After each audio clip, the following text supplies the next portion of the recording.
The criminal underbelly of the galaxy was a very real thing, and an enduring aspect of history no matter what era we find ourselves in Star Wars lore. Whether under the judicial eye of the Republic, or the tyrannical fist of the Empire, illicit goods were still traded on the black market. Assassinations were arranged. Organized crime closed their hands around the necks of the very bureaucracy that the government relied on. But all of this criminal rot had an epicenter, a beating black heart lying in the Outer Rim, Nar Shaddaa. This place went by many names. More favorably, it was called Little Coruscant. More accurately, it was known as Little Slugland. But by and large, it is known as the Smuggler's Moon, the place where all of the Hutt Lords conducted their dark business. It is important to have good street smarts when traversing new worlds, especially the shady ones. Luckily for you, we upload knowledge of a galaxy far, far away on a near daily basis. So if you're a lore junkie like us, subscribe to our archives and you can get your hit every single day. Now, make sure your blasters have fresh power packs and keep your wallets close, because in today's holocron, we are venturing into the stinking streets of Nar Shaddaa, the moon widely considered to be the most dangerous place in the entire Star Wars galaxy. Located within the Yatub system bordering the Mid and the Outer Rim, Nar Shaddaa was the largest moon of Nal Hutta. This world served as the main spaceport for Nal Hutta as well as access to the rest of Hutt space. Due to its proximity to its parent planet, Nar Shaddaa was protected by planetary shields, making it immensely defended against any military attack, even attacks from the Republic. It was the capital of the Hutt Empire, and the place where the Hutt Grand Council would convene. Much like Coruscant and Terminus, the entire moon was an ecumenopolis, that is, a world covered in a giant city. The state of this place is likely the worst out of all three of them. If you took the nastiest and the most degenerate of the Coruscant lower levels and made it into an entire world, this is exactly what Nar Shaddaa would be like. Sections of the ecumenopolis were divided up amongst the members of the Hutt Grand Council, with one Hutt Lord ruling over each sector.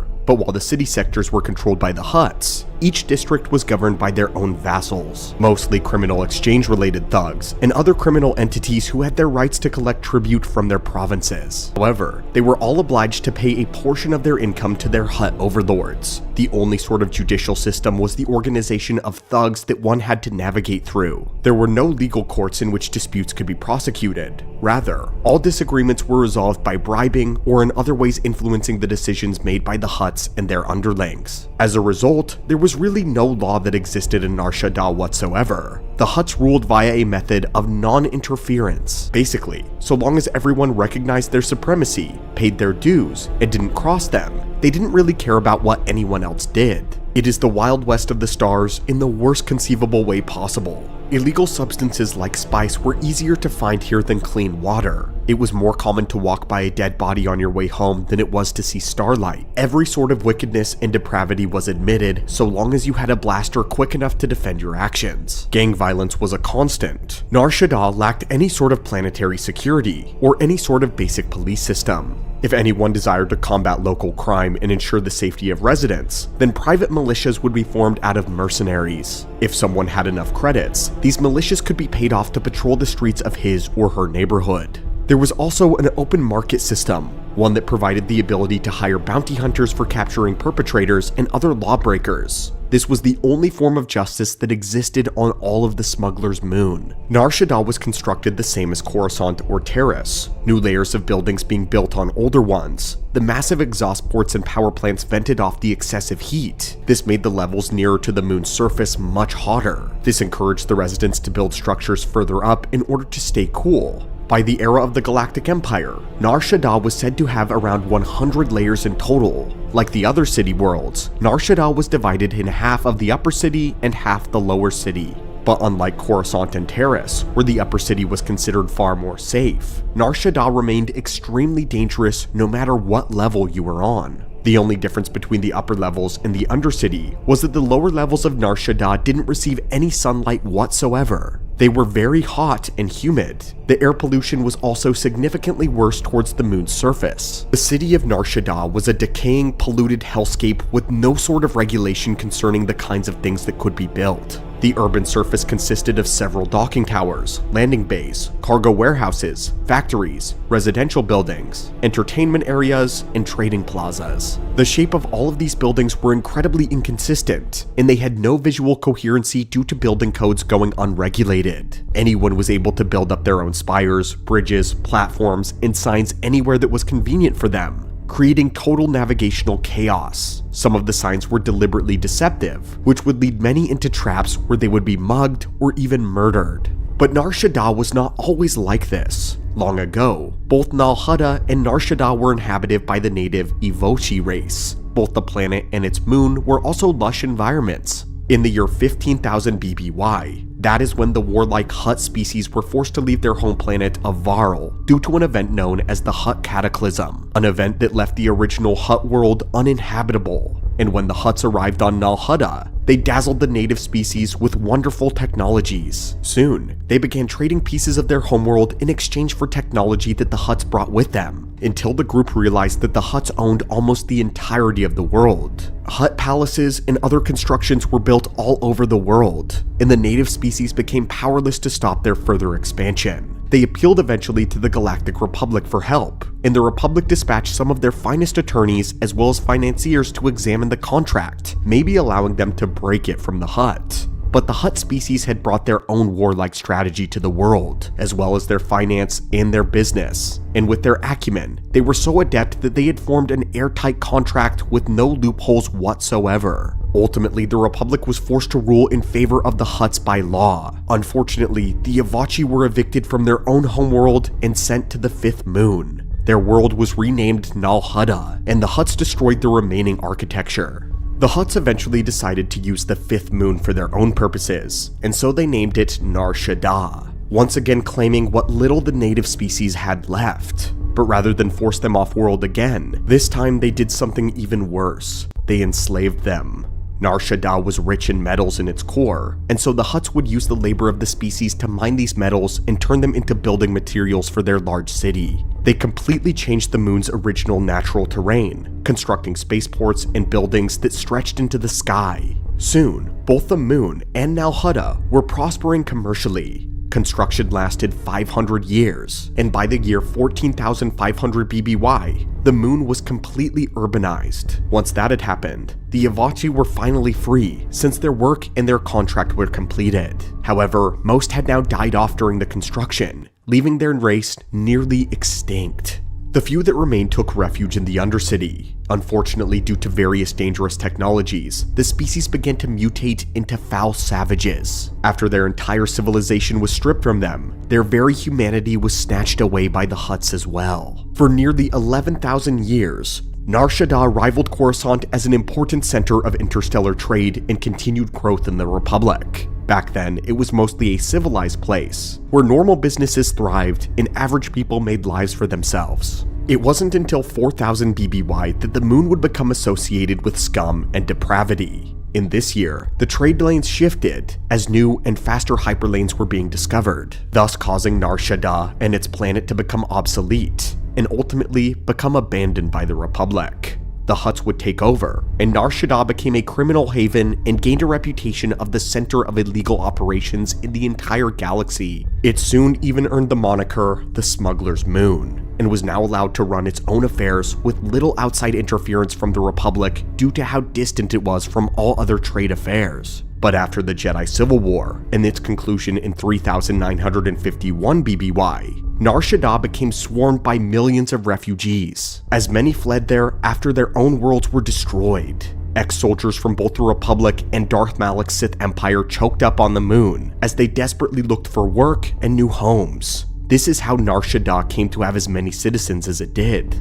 Many people came there as refugees, but were unable to leave. This was probably one of the most tragic elements of this stinking hellhole. There were people there with families who were unable to leave. But if they were not eventually killed or exploited, their innocence was disintegrated as they became a part of the scum of the Undercity just to survive. But things were about to get even worse. During the subsequent wars of the Jedi and Sith, Nar Shaddaa would become a focal point of several conflicts. During the Cold War of 3641 BBY, both the Republic and the reconstituted Sith Empire vied for alliance with the Hutt cartel. Eventually, even the Hutts would join the war for profit, using Nar Shaddaa as their headquarters. In the new Sith Wars of 1000 BBY, the Brotherhood of Darkness operated a Sith Academy in order to train assassins on Nar Shaddaa, but it was later destroyed once the war was concluded. During the Clone Wars, Jedi would continually have to make trips to the Smuggler's Moon, usually to find fugitives that did not want to be discovered. However, administering Jedi justice was complicated here, since they had no real authority on the moon whatsoever. In a place like Nar Shaddaa, their status as a Jedi didn't exactly keep them safe either. They had to be good with their lightsaber, otherwise it and their lives would be taken from them and sold on the black market deep below. As a result, while most Jedi generally stayed away from Hutt space in general, almost all of them avoided going to Nar Shaddaa at all costs. It even scared Jedi. Even during the reign of the Empire, the new regime had little interest in tangling with the Hutts. So long as they bent the knee to the Empire, they were willing to overlook many crimes. The regional governors of the Empire turned a blind eye to anarchy of Nar Shaddaa and didn't want to bother with it. Think of that. This was a place so scummy that even Palpatine didn't want the smoke. But on the same token, neither did the Rebel Alliance. While it could have been a good place for them to hide, the Rebels believed that even sending a covert team there would be suicide. Eventually, this galactic Sodom and Gomorrah would receive its final judgment in the year 26 ABY. An attack made by the Yuzhong Vong invaders would see an orbital bombardment that reduced the entire surface of the moon to rubble. Almost all of the inhabitants were killed, and basically every single structure on the moon was obliterated. Among the only beings that survived were the mutated original Ivachi species that crawled out from the Undercity and reclaimed the planet for themselves yet again. So, is this a happy ending? Not exactly. An outbreak of bacteria would kill off all survivors that remained, rendering even the original species totally extinct. And Nar Shaddaa finally was completely uninhabitable. And that, my friends, was the dark and the depressing exploration of the smuggler's moon, Nar Shaddaa. A place cursed with the filthiest of corruption since the day it was settled to the moment it was decimated. The underlevels of Coruscant held monsters and nightmares beyond imagination, but the moon of Nar Shaddaa had a very different kind of nightmare that infested its city.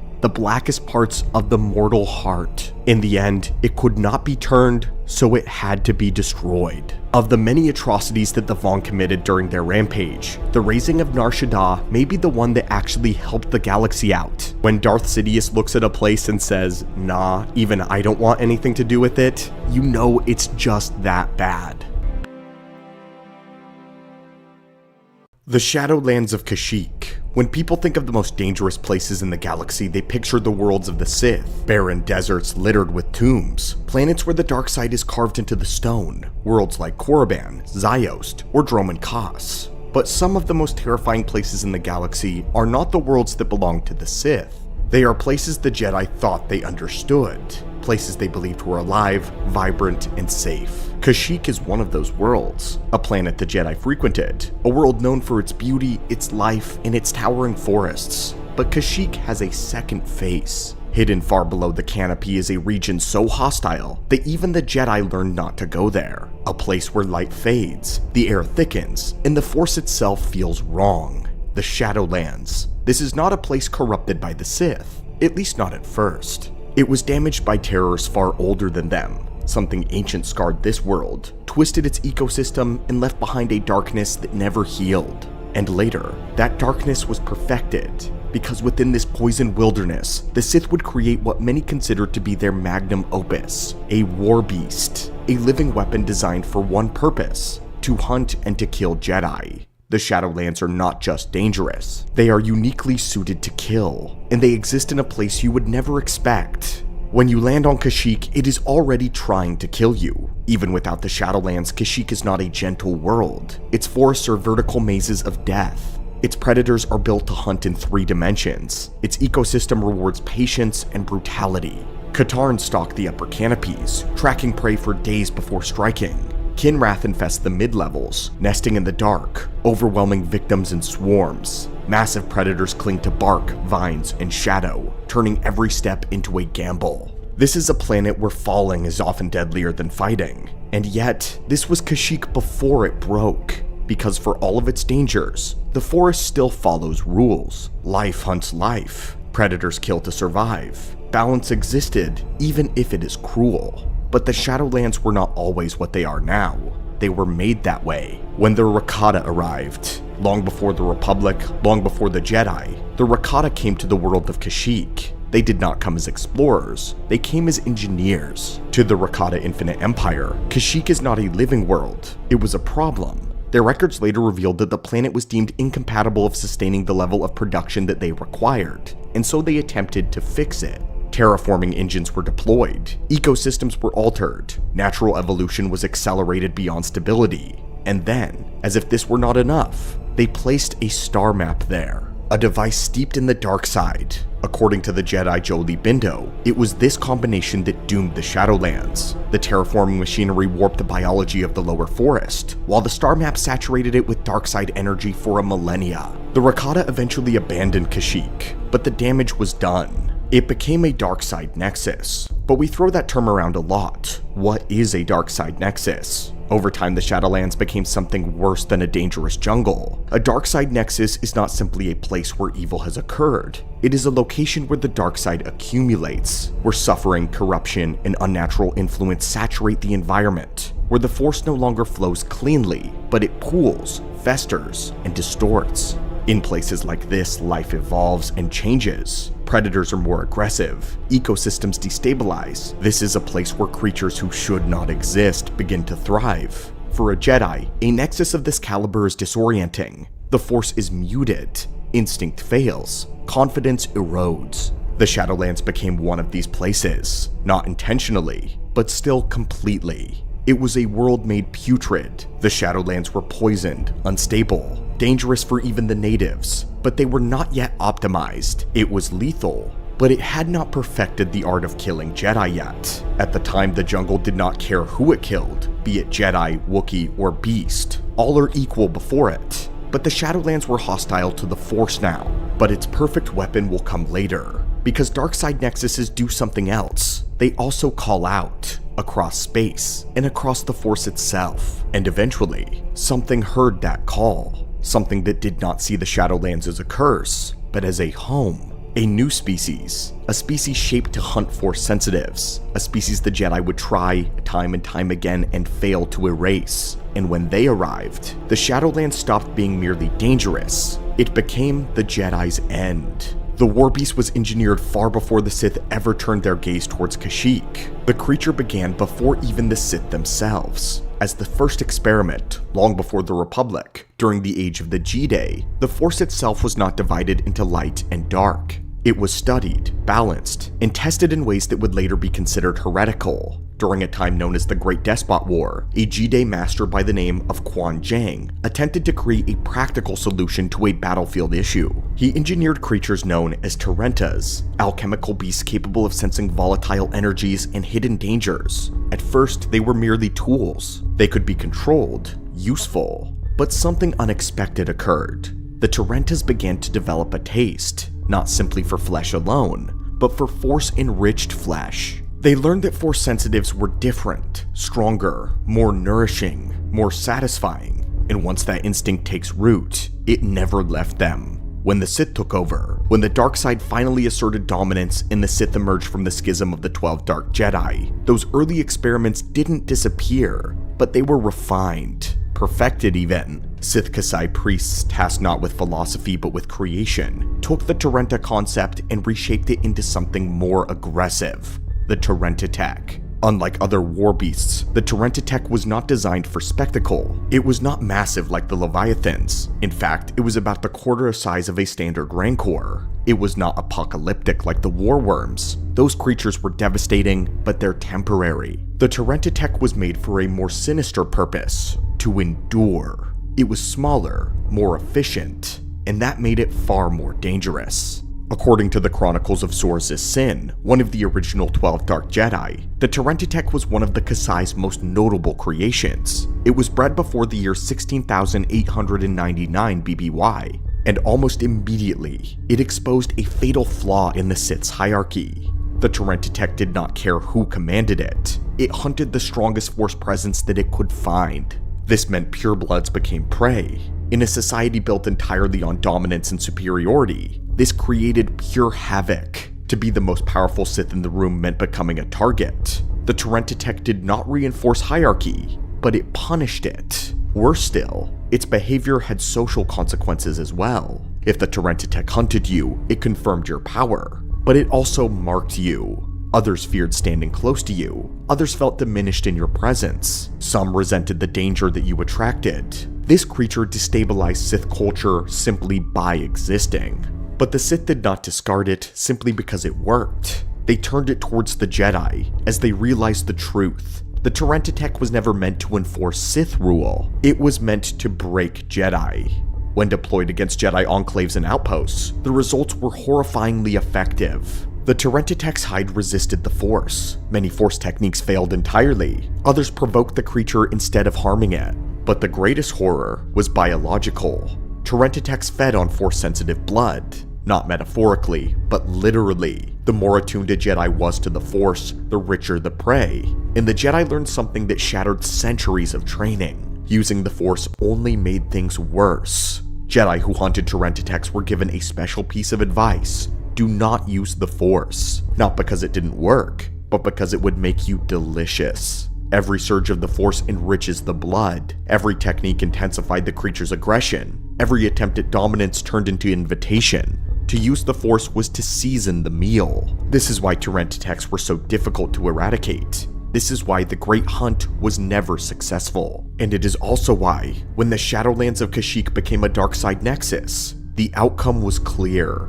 A poisoned place had finally become attractive. As it called out, the Terentitechs were the ones that answered, not as invaders, but as residents. The Shadowlands became a feeding ground with Exar Kun, who understood something that the Jedi did not. The Terentitech wasn't just a weapon, it was a persistent weapon. When the dark side of the Force grew faint in the galaxy, the Terentitech do not weaken, but they search. They are drawn instinctively towards concentrations of darkness. They migrate across worlds, burrow into caves, tombs, ruins, and scarred ecosystems where the Force has pooled unnaturally. Exar Kun exploited this. He deployed Terentitechs against Jedi enclaves across the galaxy. Worlds like Tatooine, Tython, Kashyyyk. Wherever Jedi attempted to establish a presence, the creatures followed. And then they fed. Entire outposts erased without siege or warning. Jedi were hunted, not fought. Their Force abilities betrayed them. Their strength made them targets. When Exar Kun was defeated though, the Terentitechs did not disappear. They simply went dormant. And then, the Jedi began what is known as the Great Hunt. The Jedi understood this threat too late. Jedi strike teams were sent across the galaxy to eradicate the Terentitechs wherever they could be found. These creatures were deemed too dangerous to be left alive. Jedi were instructed to hunt in bonded groups of 2 or 3, not for combat efficiency, but only for survival. The presence of the dark side surrounding Terentitech layers was so intense that isolation meant madness or death. Even so, the Great Hunt failed in its true objective, because while many Terentitechs were slain, the species itself was never eliminated. When the dark side receded, the survivors did what they always did. They listened. And one place called to them louder than any other. This is why Kashyyyk answered. Many worlds cannot sustain the Terentitech long term, but the Shadowlands could. The Rakata had already done their work, poisoned the lower forest, terraforming engines that had destabilized and changed the ecosystem. The star map made it worse. But unlike tombs or ruins, the Shadowlands are alive. They are an endless biomass, a permanent darkness, a self-sustaining food chain. Here the Terentitechs do not have to hide, they settle. What was once a deployment zone by Exar became their home. The Shadowlands are not just a forest floor of Kashyyyk, they're a second world. The Warshire trees grow so massive that their canopies blot out the sun. Light never reaches the ground. What little illumination exists comes from bioluminescent fungi and the faint glow of decay. The air is thick with spores, rot, and toxins. Breathing becomes labor. Vision is limited. Sound carries poorly. But the movement of the jungle never stops. The ecosystem is alive and it is deadly. More Kinrath infest the mid-depths, nesting in massive clusters. Shadowland Katarns, heavier, more brutal than their canopy cousins, stalk the ground. Predatory plants, venomous insects, and territorial beasts turn every step into a risk. And beneath all of it, in caves, pits, and ancient sinkholes, this is where the Terminus lie in wait. They press inward instead of flowing out. The Wookiees understood this long before the Jedi did. They don't treat the Shadowlands as territory. The Wookiee culture treats it as sacred and feared. Descent into the Shadowlands is rare, reserved for exile, ceremony, or acts of supreme courage. To face what lived below was not expected, but it was legendary. Among Wookiee clans, slaying a Terminus was considered one of the greatest feats a chieftain could accomplish. Most would fail. One such chieftain in the lore attempted to kill with Baka's ceremonial blade. He wounded the beast successfully, but the blade shattered and lodged deep into its flesh. The Terminus survived. The chieftain did not. The creature lived on, a living reminder that some trials are not meant to be conquered. During the Jedi Civil War, Revan, on the path of redemption, descended deep into the Shadowlands searching for the Starforge. Even for someone like Revan, this is not a place to dominate. Revan knew that this was a place merely to be survived. He encountered the same Terminus that had defeated a Wookiee chieftain years earlier, a creature that had survived the ritual, and Revan killed it. He recovered the broken ceremonial blade from its flesh, and he returned it to the Wookiees. Revan understood what the Shadowlands were, a place that the Jedi needed to leave untouched. By the end of the Jedi Civil War, the truth of the Shadowlands was clear. The Jedi were well aware that Terminus still existed.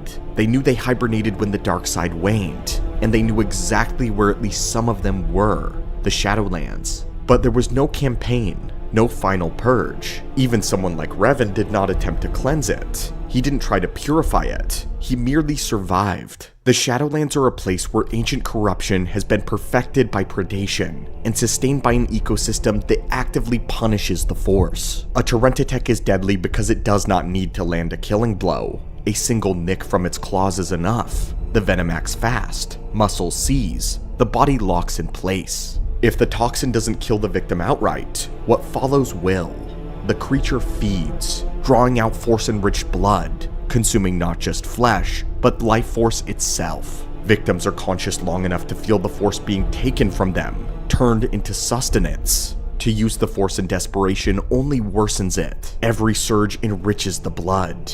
Every attempt to fight back deepens the hunger. But there is also something strange about the Shadowlands. Deep within them, there are burial grounds. They are ancient, rare, but deliberate. The Wookiees do not speak of them openly, but we do know that they exist, which raises a disturbing question. Why would the Wookiees choose to bury anyone here? We believe there are two prominent possibilities. The first is honor. These burial sites are reserved for the greatest Wookiee warriors, those rare individuals who slew a Terminus and survived. To be laid to rest there would not be punishment, but reverence. A final resting place among the deadliest trial the world can offer. This explains why so few of the burial grounds exist. The second possibility is darker. The Shadowlands are a place of removal, a final exile for the disgraced, those cast out of the clan, those whose actions place them beyond forgiveness. Wookiees are deeply symbolic. They are profoundly moral. If this interpretation is true, then the Shadowlands are not just where the great are honored, they are where the worst are erased, separated from the light of the canopy, returned to the most hostile element of their world. It is not an honor, it is an end. The Shadowlands is one of those locations in Star Wars that is fascinating and has a ton of storytelling potential. It's from a planet we already know. Kashyyyk isn't some obscure Sith world or a lost ruin, it's familiar. And yet, there's a part of it that even the Wookiees leave completely alone. The Shadowlands aren't the result of a single ideology or an empire. They're a perfect collision of mistakes. Neither the Rakata or the Sith ever planned for the Shadowlands to exist as they do now, but yet together they created the perfect environment for the dark side to persist naturally. That's why it's so different from places like Korriban. The Jedi raid their tombs, they catalog the artifacts, they plunder their knowledge, but there's a structure, a logic. But the Shadowlands don't have any of that. There's no doctrine, no Sith code, no temples. There's nothing to be learned. It's raw, natural chaos, a dark side ecosystem formed long ago. In Star Wars, evil is usually deliberate, but here it's a happy, terrible accident. So my friend, today's holocron leaves you with this question. What do you think the purpose of the burial sites in the Shadowlands truly are? Are they a place of supreme honor, reserved only for the greatest warriors who have conquered the darkness? Or are they a place of exile, where the worst of the worst are removed from the light of the canopy, returned to the most unforgiving part of the world? There are many worlds in Star Wars that have been touched by the dark side, places where the Force is distorted, heavy, and unsettling. Worlds like Korriban, Ziost, Drome, and Kos. But there is one planet that occupies a far stranger place in the lore, the planet of Ambria. A world that for a time became something almost impossible within the Star Wars mythology.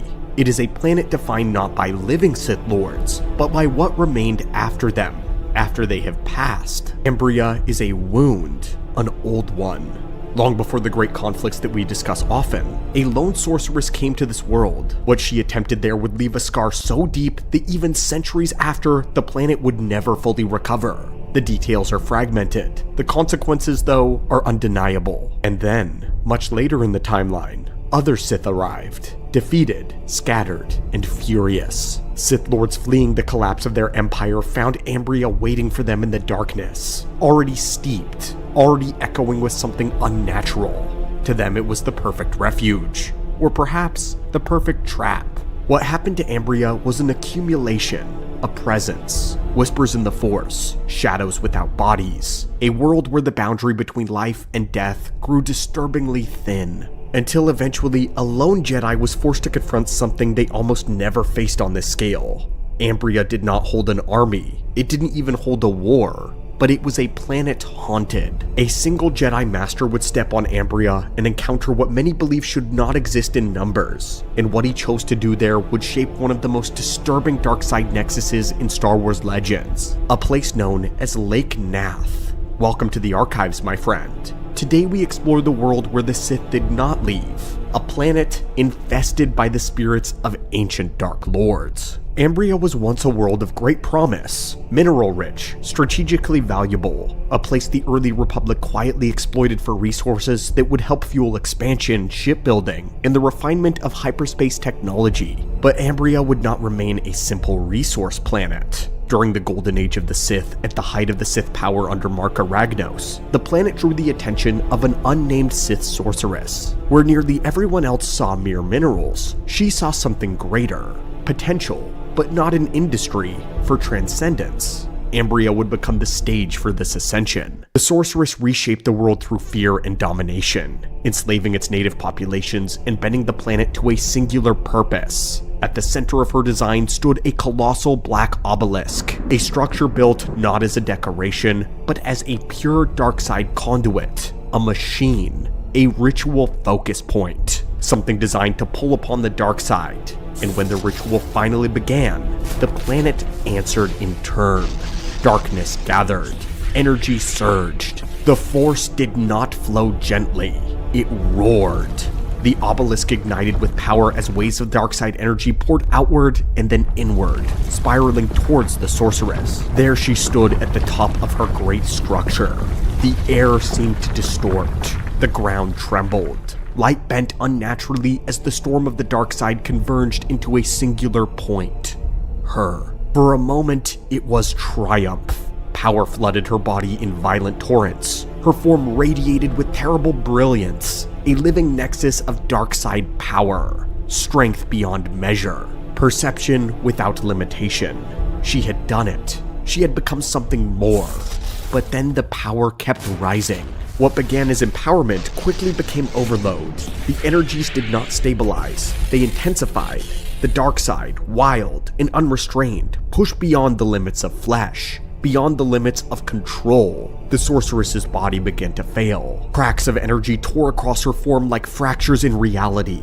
Matter unraveled, form collapsed. The storm she had summoned did not obey, it only consumed. Piece by piece, the sorceress was disintegrated, her physical existence shredded by the very forces she had sought to command. A catastrophe eerily reminiscent of what would occur centuries later on Nathema, but where Darth Vitiate succeeded through precision, preparation, and mastery. This was something else. This was an experiment gone wrong, and Ambria would pay the price. The surge of darkside energy did not erase life, but it twisted it and corrupted it. The ecosystems of the world fractured. Creatures warped into unnatural forms. The balance of the world collapsed beneath the saturation of the dark side that would never fade. Ambria did not die, but it did change. It did scar, deeply infused with the darkness that would linger long after the sorceress was dead.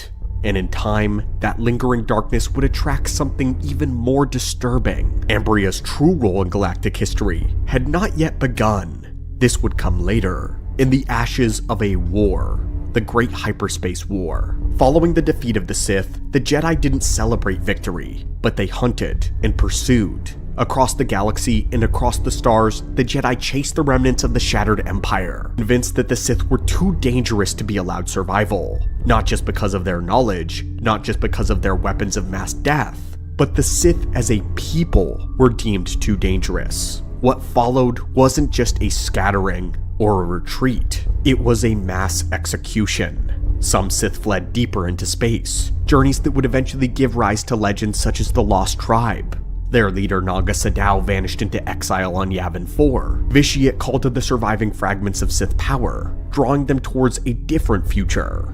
But others found something else. Others were far more lost. Buried within archives left untouched by the Jedi Purge was the record of a world already steeped in darkness. There, they found Ambria. It was to Ambria where many of the defeated Sith ran, desperate for refuge from an enemy that was relentless, organized, and victorious. But Ambria was never their sanctuary. Because of the lingering consequences of the ancient ritual, it would too become their tomb.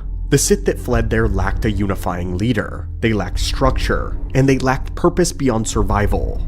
This environment was devastating. These were beings born of dominance, raised in centuries of supremacy, conditioned to see themselves as the inevitable rulers of the galaxy. But that illusion shattered, and with terrifying speed. For the Sith, defeat wasn't a strategic failure, it was an existential humiliation. Anger was turned inward, rivalries intensified, resentment festered. The dark side already had saturated the world, but it fed upon every fragment of bitterness and hatred. Over time, the world became something new. It wasn't a refuge for the dying Sith, but it was a gathering point for their rage, their fear, and their refusal to surrender their identity even in death. Unlike most beings who pass into the Force, the Sith of Ambria did not leave.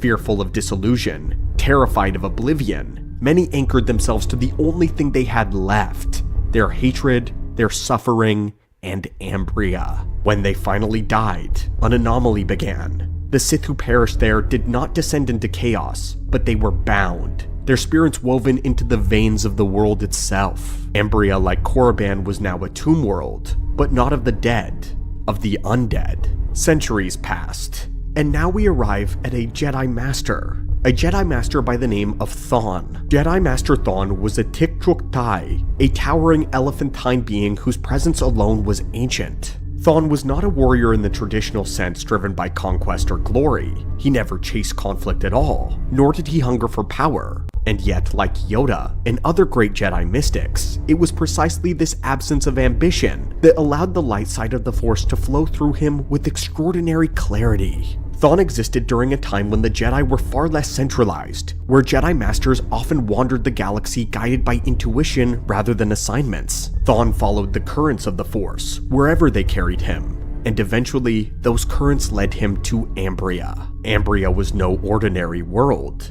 Even from orbit, Thawne could sense the turbulence beneath the surface, a deep and an unsettling presence within the Force. Upon his arrival, that presence revealed itself immediately. Sith spirits fractured, remnants of the Dark Lords long dead surged against him in a chaotic storm of rage and malice, desiring to tear the ancient being limb from limb. But what followed was not a battle in the conventional sense. Thawne didn't destroy the spirits. Instead, he confronted them with a level of Force mastery rarely depicted in the lore. Where others may have fought endlessly against the tide, Thawne reshaped the very conditions of the conflict. He drew upon the light side not as a weapon, but as an overwhelming act of will, herding the spirits, binding them, forcing their collective presence into a single focusing point. And that point was Lake Nath. There, deep in the waters, Thawne sealed the spirits away, an act of containment, not annihilation. The spirits were imprisoned, caged within the darkened depths, their fury echoing through the lake like a wound that refused to close. Over time, the darkness would seep outwards, twisting the surrounding ecosystem, warping the creatures that dwelled within. The lake became something feared, something that was alive. But Thawne remained on Ambria. He chose to make it his home. It was not a peaceful world, but it was because it lacked peace that Thawne chose it. Thawne sensed both the darkness and the possibility buried beneath that darkness. Thawne believed the world could be guided to balance through meditation and patience, and in time he slowly began reshaping parts of the planet, drawing life back into regions long defined by desolation. Lake Nath itself became more than a prison. It ultimately became a lesson for later Jedi. To Thawne's students, the lake stood as a living demonstration of the dark side's legacy. This was not abstract, it was tangible. A reminder where unchecked ambition, hatred, and a hunger for dominance would ultimately lead. Thawne has always stood apart as one of the most fascinating Jedi in Legends, a being of staggering power who required no army or no council, no war to leave his mark on galactic history. Thawne's feats are not measured in victories over fleets or Sith, but he is rare. He confronted an entire world steeped with the spirits of undead Sith lords that raged against him, and he bent its destiny through harmony. Thawne himself once acknowledged something deeply unsettling before sealing the spirits though. He warned that their presence was not lingering or haunting, but that it was actively expanding. That the Sith Lord's power left unchecked threatened to bleed outward. That the spirits of the undead would spread beyond Ambria. This idea reshapes how we think about Sith spirits. We often imagine them as tethered to tombs, isolated, trapped echoes of the past. But Ambria is a convergence of dark side energy, dark side entities whose collective malice is potent enough to radiate outward. But standing against that storm is a single Jedi. A Jedi Master who quite literally faced a planet defined by the dark side and its infestation, and altered its fate. And then he stayed. Ambria was his home, a place where Jedi would travel not for training but for perspective, to confront the dark side as something real. But this leads us to the larger question. What do you think of Ambria? What do its Sith spirits imply about the nature of Force ghosts, identity after death, and the true presence of the dark side in Star Wars? Most know Korriban as the quintessential planet of the Sith. Its red-hot sands and scores of tombs almost scream out the powers of the dark side. However, while Korriban was indeed the birthplace of the Sith race and their order, it was never actually the capital of the old Sith Empire. That honor belongs to the unforgivingly frigid world known as Ziost. Korriban itself had been simply a tomb world, a burial place for the ancient Sith kings and the Dark Lords who would come after. Later, it would be the site of various Sith academies, but it was Ziost that was the throne world. Famous Dark Lords like Ajun Tapau, Marka Ragnos, and Naga Sadow all called this place home whenever they kicked up their feet to rule the Empire. And yet, Ziost is one of the more forgotten about, the overshadowed planet in the Sith's history. So join us today as we correct this in our own holocron, and give Ziost the honor that has long since been denied. Welcome, my friends, to the archives, and let us begin. As always, we'll begin with the historiography and the geography of the planet. Ziost was the primary planet of the Ziost system. Like many other star systems, this one planet held so much importance that it was named after its own system, since it was the only planet in the system that anyone really cared about. Ziost was located on the northern side of the Stygian caldera. For those who don't know, the Stygian caldera was a massive nebula which enclosed Sith space. Within this enclosed section were the ancient Sith worlds such as Korriban, Drome and Kos, and the rest of them. The nebula acted as a hyperspace breakwater to protect the Empire from attack, and it was extremely difficult to navigate unless you had the Force or knew the Dragon Trail hyperlane, which was a secret hyperlane that ran directly to the deep core. Interestingly, the icy Ziost was located on the northernmost side of the caldera, far opposite to the desert-like Korriban, which had been located in the southernmost region. So the Throne World and the Tomb World physically bookended the Empire, which I think is a neat detail. Ziost was orbited by 2 moons and was considered one of the 5 sacred Sith planets right alongside Kar Delba, Relig, Krayus II, and Korriban. But now on to history.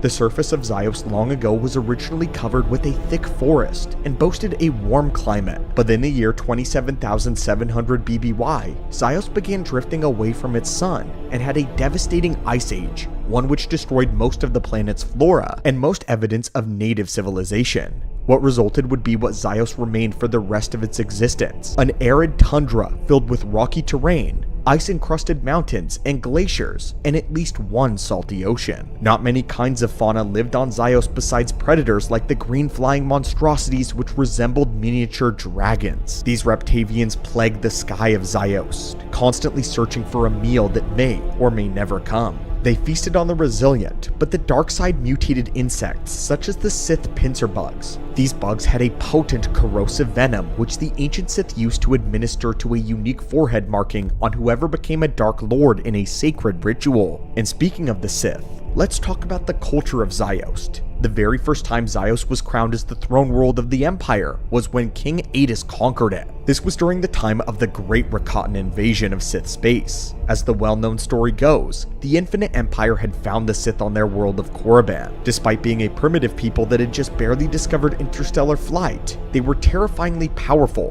born as warriors, and with the touch of the dark side. Led by the seemingly invincible King Adis, they were a true force. The Rakatan leaders decided to try a different approach with the people that they had with others, and so they presented themselves as off-world friends at first, and offered the great Sith King gifts in the form of holocron technology. King Adis accepted their offerings, but saw through their lie. After making his own holocron, he led the Sith people into attack against the Overlords. The Battle of Korriban was long and bloody, but the Sith people overcame the more advanced species, chased them off of their homeworld. King Adis captured several of the Rakatan starships as well that failed to escape in time, and used them to literally chase the others across the caldera, fighting the Rakata against 7 different worlds and discovering them in the process. King Adis himself slew countless thousands of Rakatan soldiers, and had that part of the Infinite Empire limped away in desperation, forever knowing who they had lost to.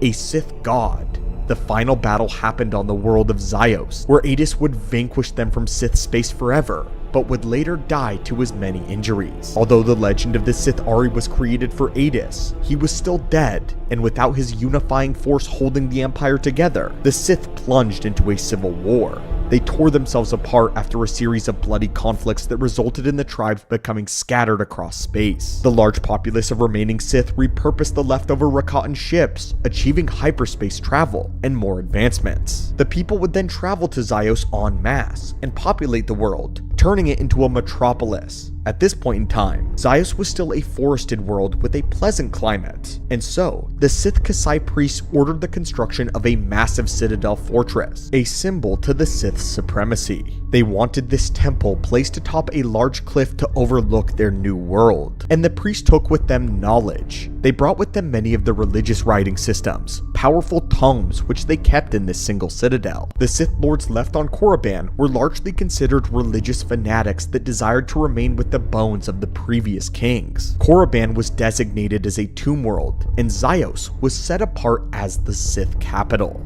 However, the Ice Age would strike, wiping out all who had once lived on Zyos, severing them from the rest of the Sith Empire, in a time of great tragedy and separation. In fact, Zyos wouldn't be rediscovered until sometime after 6900 BBY by the Sith Ajunta Pal and his Dark Jedi. After many years of learning the ways of the Sith people, undermining their society, and setting themselves up as kings and rulers, the Dark Jedi finally achieved hyperspace travel, and had mapped out the looping hyperlane that connected most of the Stygian caldera. It was then that they discovered the last 5 sacred Sith worlds, and one of them was Zyos. At that time, they reassumed Zyos as the capital world and set up various grand palaces for themselves, claiming their heritage. It was here when these once Dark Jedi dubbed themselves the Gen Jedi, taking the name from the Sith tongue. Ajunta Pal established the ancient citadel as the meeting place where all of them would congregate and convene when necessary. And from that point forward, both the citadel and Zyos itself became a neutral ground for all Sith Lords to meet and speak peacefully. A sacred covenant written by the founder of the Sith Order himself, which all lords must honor. In the years that followed, the Jin Jedi would be studiously at work. Sorza Sin in particular found a fascination with the creation of Sith war beasts. It was here that Sin found out that the ancient Sith way of dark alchemy was from a holocron by the name of King Nakuru. The other Gen Jedi perfected the arts of sorcery in the meantime, as well as focusing on lightsaber combat and understandings of the dark side using the vast amounts of knowledge they had found from the Sith people. It would also be on Ziost where the Sith Code was authored, pointing out the failings of the Jedi Code.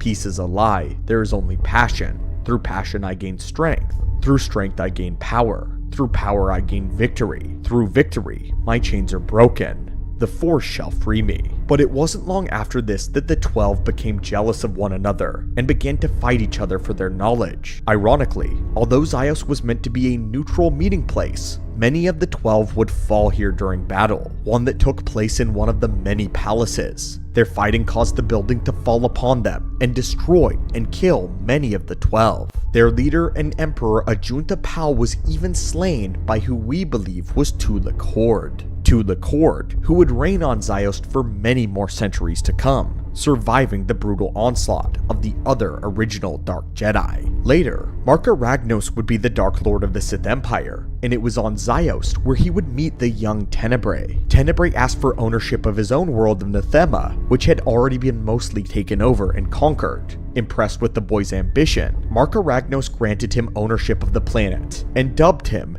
Darth Vitiate. However, Marka Ragnos denied the boy's request to become his apprentice. Ragnos sensed danger from that course of action, and after Ragnos' death, there were two candidates to become the Lord of the Sith, Tenebrits that were not Vitiate, Naga Sadow and Ludo Kresh. Naga Sadow was worried that the great golden age of the Sith that was brought upon them by Ragnos would stagnate and fail if they didn't leverage their advantage, expand into the Republic immediately.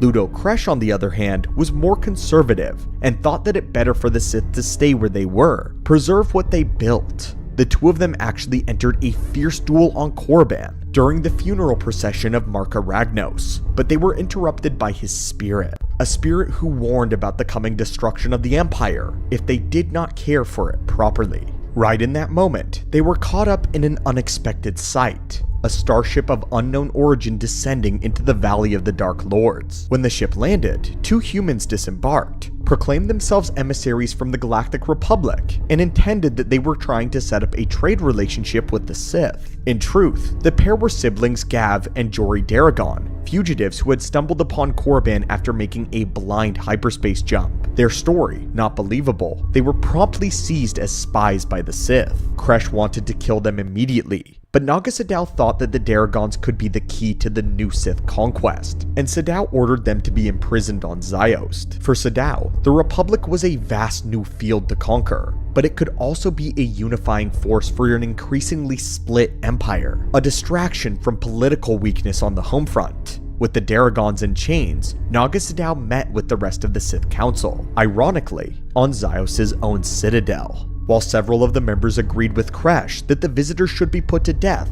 Naga Sadow made an impassioned plea to keep them alive, stating that their knowledge of the rest of the galaxy could lead to the greater Sith domination and control. And while his words were considered and debated, the council decided to execute the twins. Nevertheless though, Sadow had a plan. As Naga watched from his secret fortress of Kashyyyk, a Sith soldier loyal to him snuck into the Daragon ship and stole a pair of Republic blasters. Once the weapons were in hand, Sadow quickly raided Ziost with a small strike team. The twins found themselves greeted by Naga Sadow, who had freed them and killed all witnesses using some of the Republic blasters. Naga Sadow even killed his old teacher and friend, Seamus. Naga Sadow then left the weapon behind at the scene and left the Daragons behind at a secret citadel. He then promptly returned to Ziost to see his strike team and to see if they too had been successful. Naga Sadow arrived to see that everything had gone according to plan. The Sith Council was in a panic, and the Republic was now to blame. Feigning shock at the deaths of all of these Sith, Sadow loudly proclaimed that it was time for them to strike back at the Republic, and officially announced his intentions to seize the title of the Dark Lord.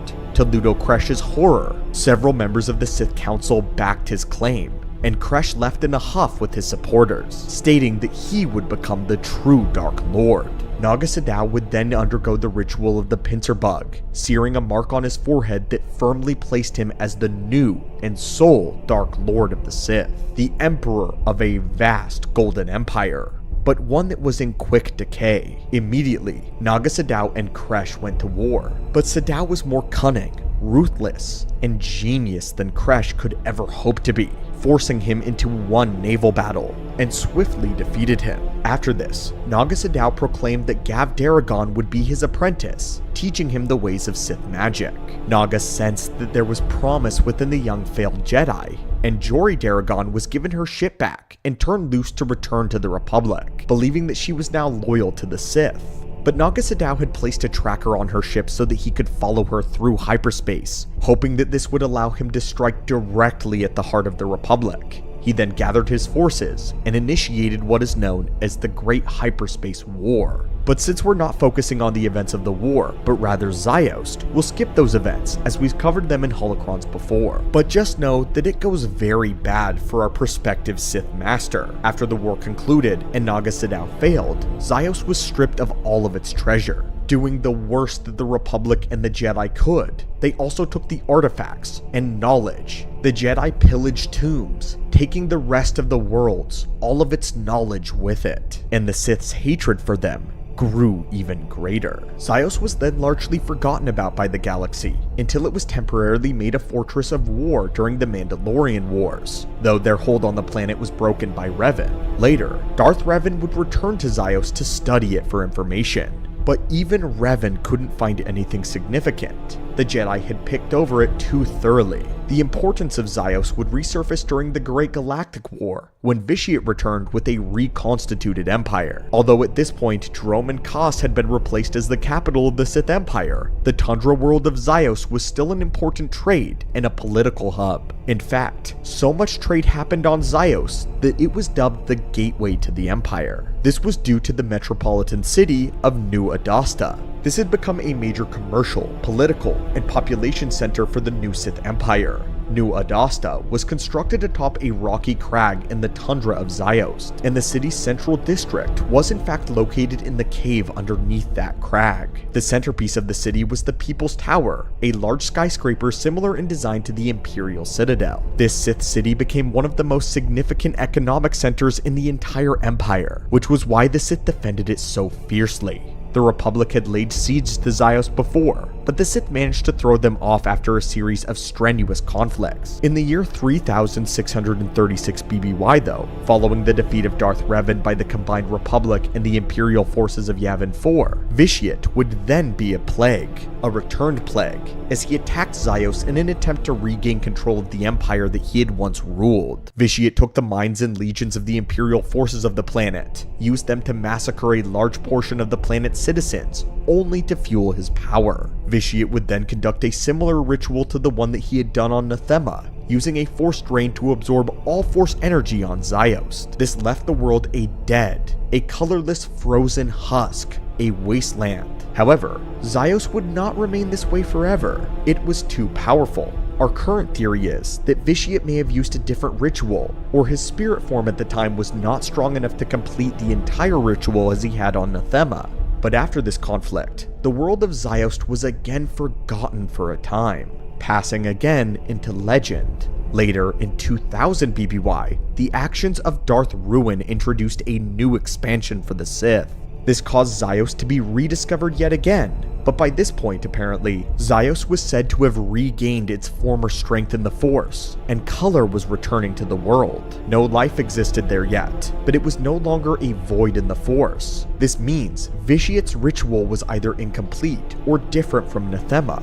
But in the year 1960 BBY, the Amulet of Kalara was constructed on Ziost. This was an evil amulet which radiated a malicious glee through the Force to anyone who sensed it. Allegedly, anyone who wore the amulet could become invisible in the Force. But between the year 1004 and 1000 BBY, Zyos would fall under the control of Lord Khan's Brotherhood of Darkness, while the new Sith Wars were coming to their conclusion. However, the planet's existence was forgotten again when the Brotherhood went extinct from the actions of Darth Bane and the Battle of Ruusan. The knowledge of Zyos' location was known only to the Jedi Order and to the Sith that belonged in the lineage of the Rule of Two.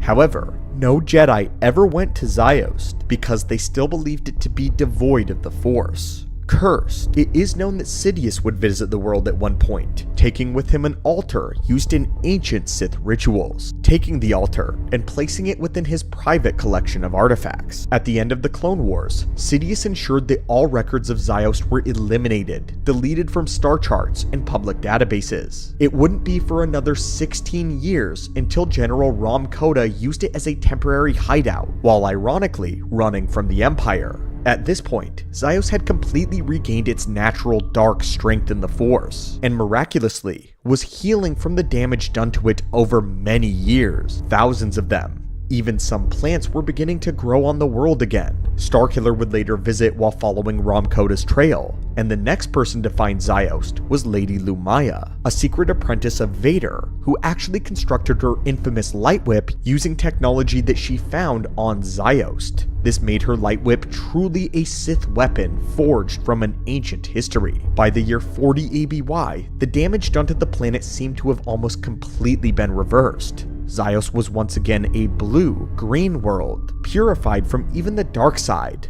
The land masses at the equator were almost entirely green, save for a large polar ice cap. Its surface was covered with forest and tundras again, now full of Force energy, but still icy cold to its core. But do not be deceived by Zyos. Despite the planet being lush, it still radiated with evil. Luke Skywalker's son Ben Skywalker would come to Zyos during his quest to track down the amulet of Kalara. He would eventually crash on the world, find himself stranded with a girl from the Jedi Academy who had accompanied him. Along their journey towards finding the amulet and a way off Zyos, Ben Skywalker would be tormented by the dark side, voices robbing him of sleep, forcing nightmares into his mind, quickly driving him towards insanity. Zyos wanted the mind of a Skywalker. These Sith hub worlds were notoriously malicious to all Jedi visitors, attempting to drive them towards the dark side, or if they would not embrace that, then madness. Ben's group was starving as they had run out of food, and the Dark Whispers were telling him to eat his friends for their strength. And Ben Skywalker considered it for a second, although he shook off the thoughts. Legends can get weird, guys. Pressing forward and seeking through the Force for strength, eventually, Ben Skywalker and the rest of the group managed to escape Zyos without succumbing to any dark fate. The last we hear of the world is in the year 137 ABY, after the Battle of Yavin. Here, the planet once again came under the control of the Sith, but this time a new version. A group calling themselves the One Sith, led by Darth Krayt. And so, my friends, that was the complete history of the Sith capital of Zyos. Korriban may have been the birthplace of the Sith, but Zyos was where they learned to walk. It was where the code was written. This is where their society and even the order took off. The neutrality of Zyos was established and then broken time and time again. The planet itself was even betrayed and devastated by one of its own in Vitiate. And yet, somehow Zyos managed to climb its way back from extinction, even return to its former glory. It's almost as if the planet has its own patient and methodical will. But anyway, guys, what do you think of Zyos? Had you known much about it before our video? And would you like us to take an in-depth look at other worlds in Star Wars, Sith or otherwise? If you enjoyed this video and haven't yet, consider subscribing and joining our order. The Kresh bloodline was an anomaly within the Sith Order. Sith families were rare to begin with, but the Kresh lineage endured across millennia, stretching all the way back to Ludo Kresh, a genuine contender for the Dark Lord title during what later generations would remember as the Golden Age of the Sith Order under Marka Ragnos. That history matters. Among the Sith, names carry weight, and Kresh was a name tied to legitimacy and proximity to supreme power. It remained valued long after the Golden Age ended, valued enough that when a new heir of that lineage emerged, the Empire took notice. That heir was Vodal Kresh. Within Sith Emperor Vitiate's empire, Vodal proved himself not as a conqueror or as a statesman, but as something far more rare. a true prodigy of alchemy. His aptitude was so exceptional that it rivaled the Emperor's own mastery of the discipline. Rather than suppressing this latent talent, Vitiate elevated him, granting Crash access to the deepest studies of dark side alchemy within the Empire. It was there, at the highest levels of forbidden knowledge, that Crash uncovered something profound, something deeply wrong. Across many Force traditions, Jedi, Sith, and otherwise, alchemy is remembered as the first great sin, not because it corrupts the user, but because it violates the natural order of the Force. And it is in these studies that Vodal Crash learned why. Whatever he discovered would change him permanently, and eventually, it would cost the Sith Empire more than even Vitiate was willing to risk. Greetings, lore junkies and fellow scholars of the Force. Today we continue our analysis on the Crash bloodline, while returning to one of our favorite eras in galactic history, the Old Republic at the height of Emperor Vitiate's Sith Empire. To understand why Vodal Crash became one of the greatest mysteries of the era, we first need to confront the discipline that defined him, Sith alchemy. Alchemy is not simply a dark side technique. It is an act of defiance against the Force itself, where most Force traditions still operate within the will of the Force, bending it, channeling it, riding its current. Alchemy seeks to remove that will entirely and replace it with domination. It forces power into places it was never meant to exist. Into flesh, into tissue, into environments, into living beings that should never have changed. When abused, alchemy does not merely corrupt, it actually rewrites. It creates monsters capable of trapping Jedi souls within warped biological vessels, entities that feed endlessly on the flesh of Force sensitives, and plagues that spread through the Force itself like a growing infection. These are not exaggerations. These are documented outcomes of alchemical excess. Across countless Force traditions, alchemy is remembered as the first great sin for a reason, and Vodal Crash did not shy away from this sin. He embraced it, without restraint, which is why what he ultimately discovered sent a ripple even through the uppermost levels of the Sith Empire and its hierarchy, because for perhaps the first time ever, Emperor Vitiate, the silent, unshakable presence behind the Dark Council, intervened directly. This was not a ruler known for micromanagement. Vitiate rarely involved himself in the daily currents of the Empire unless the consequences were catastrophic or existential. And yet, in Crash's case, he acted swiftly. He superseded the Dark Council. He halted all further study. He sealed what had been uncovered. And he ordered that whatever had been discovered on the world that Crash would flee to would be removed from all Imperial archives, including archives on Dromund Kaas, within the Imperial capital itself. In this holocron, we're going to break down exactly what happened to Vodal Crash, what led him to rebel against the Emperor, and what followed after his exile. And finally, we'll examine the unanswered question at the center of it all. What did Crash discover that chilled even Emperor Vitiate, and compelled him to erase an entire world from Sith history and archives? Emperor Vitiate does not erase everything about Vodal Crash from the archives though. What remains is clear and damning.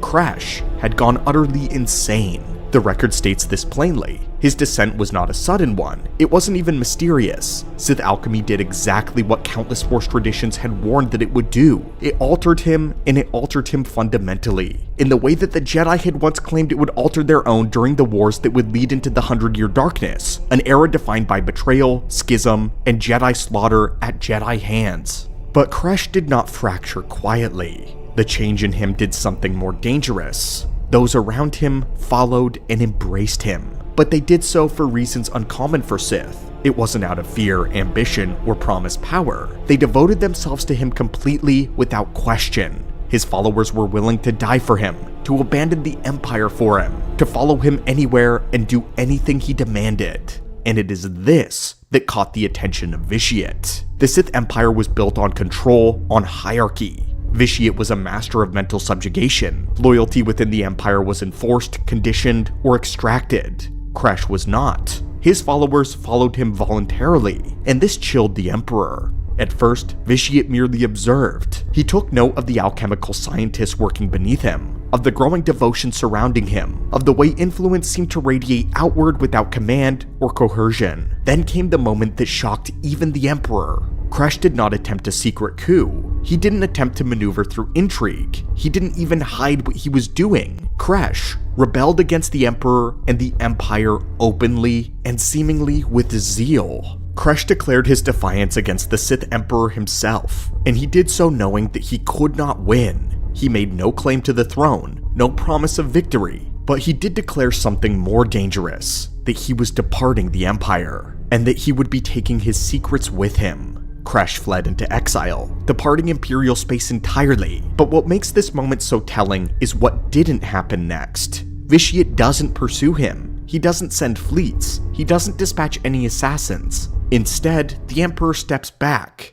and he watched, with calculation, with a level of curiosity that suggests even he did not understand what Kresh had become, or what his alchemy was truly capable of producing. And now in our video, we reach something truly compelling. Athos. Vodal Kresh did not flee at random. He chose the world of Athos. Athos is the second world in the Lorobaba system, deep in the Outer Rim. It orbited 2 suns, bathing the surface in relentless heat. Much of the planet was exactly what the environment should have produced. Vast arid deserts, scorched sands, and dry, open expanses reminiscent of Korriban itself. But Athos was not a uniform world. In places where nothing should have survived, life flourished. Forests grew atop the sand. Fields spread across the land that should have been barren. The planet shifted abruptly from harsh desert to unnaturally lush terrain, as if the environment had been shaped unevenly, warped rather than evolved. The contradiction was the first warning sign. Scattered across the planet were also ancient structures, half buried and eroded by time. Their origin is unknown even now. They do not match any Sith construction. They don't resemble any Jedi architecture. Even Republic and Imperial scholars lack the context to place them historically. But the ruins were one thing. They were old. Older than any confirmed Sith presence, and older than recorded Jedi exploration. And long before Kresh arrived, Athos already resonated with the dark side, persistently. The dark side clung to the planet, embedded in its geography and in its ruins, in even its atmosphere. But Kresh did not bring darkness to Athos. He found a world where it already was waiting. This is where the Emperor's behavior becomes critical. Vitiate did not treat Athos as a lost asset. He treated it as a sealed one. All study of what Kresh had identified on the world was halted immediately. Any alchemical research connected to Athos, whether gathered during Kresh's time in the Empire or recovered after, was removed. Access was forbidden, not just to acolytes or Sith scholars, but even the Dark Council was denied. Whatever Kresh had been studying, whatever he had found beneath the sands of Athos, was classified beyond the reach of even the Sith Empire. The knowledge was either deleted or locked away, preserved only for the eyes of the Emperor. Many Sith Lords built tombs to memorialize their power, figures like Frida Nad or Naga Sadow. But Kresh did something far different. He didn't build a grave, he had built a lab. On Athos, Kresh continued his work. He transformed the ruins into a functioning sanctuary of alchemy. Experiments continued, the rituals deepened, and his followers remained with him, guarding the site not as caretakers of a relic, but as attendants to an ongoing process. Athos did not honor the dead. It was meant to keep working. Eventually, though, its master, Vodal Kresh, would pass on. But his work did not. The Sith that had followed him remained. They didn't abandon the sanctuary. They continued the rituals, continued the work, and something dark here is revealed. Kresh was not the master of Athos at all. Athos was the master of Kresh. Whether the presence was ancient, awakened, or the byproduct of Kresh's alchemy is never determined. But what is clear is that it was hungry. Athos did not go unnoticed forever, though. Jedi archaeologists eventually discovered the planet as well as its ruins. From orbit, they were intrigued, but on the surface, they were petrified. The dark side there was oppressive, pervasive, wrong. It was different from familiar Sith worlds. The dread was immediate, and the Jedi Order responded decisively. A Republic strike team was dispatched, not to study ruins, but to cut them out like a cancer.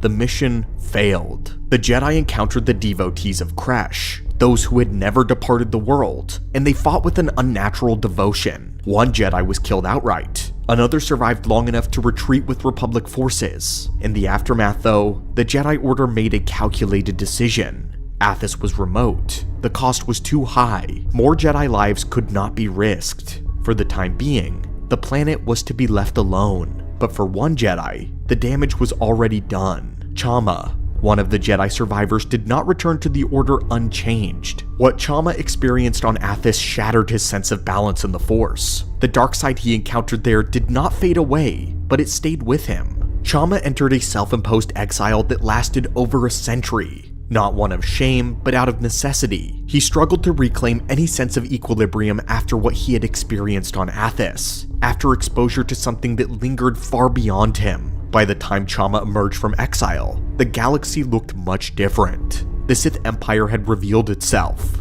Vitiate had returned to history, and war with the Republic had erupted. But even then, the scar Athas left never fully healed. And that may be the most telling detail of all. Here we learned that Athas doesn't kill or corrupt, but it endures, leaving marks that followed those who survive it for the rest of their existence. But now we reach a critical point in our story, the final return to Athas. As open war consumed the stars, the conflict between the Galactic Republic and the Jedi on one side, and the Sith Emperor Vitiate and the Sith Empire on the other, long-buried threats were forced back into the light. Athas happened to be one of them. Independently and without coordination, both sides had reached the same conclusion. Whatever existed on Athas could not be allowed to persist. The Jedi and the Republic viewed the planet as a deep-rooted dark side contamination, something that was capable of scarring Force wielders permanently. At the same time, the Sith authorized its own incursions, not to reclaim Kresh's work, but to eliminate what remained of it. There were no joint operations, there was no alliance, only parallel judgment. Strike teams descended on the planet. Cult strongholds were identified and destroyed. The descendants of Kresh's followers, who had guarded the sanctuary for generations, were systematically wiped out by Jedi and Sith blades alike. Each faction acted according to its own priorities, but the outcome was identical. The cult was gone. And then, just as before, Athas was abandoned. The Republic refused to occupy it, the Jedi refused to study it, and the Sith did not reclaim it. Within Imperial space, Athas was removed from all record. Its name only survived in restricted mission logs tied directly to the Emperor's authority. Outside of those rare, controlled operations, the planet was removed from navigation charts, academic reference, and Sith scholarship altogether.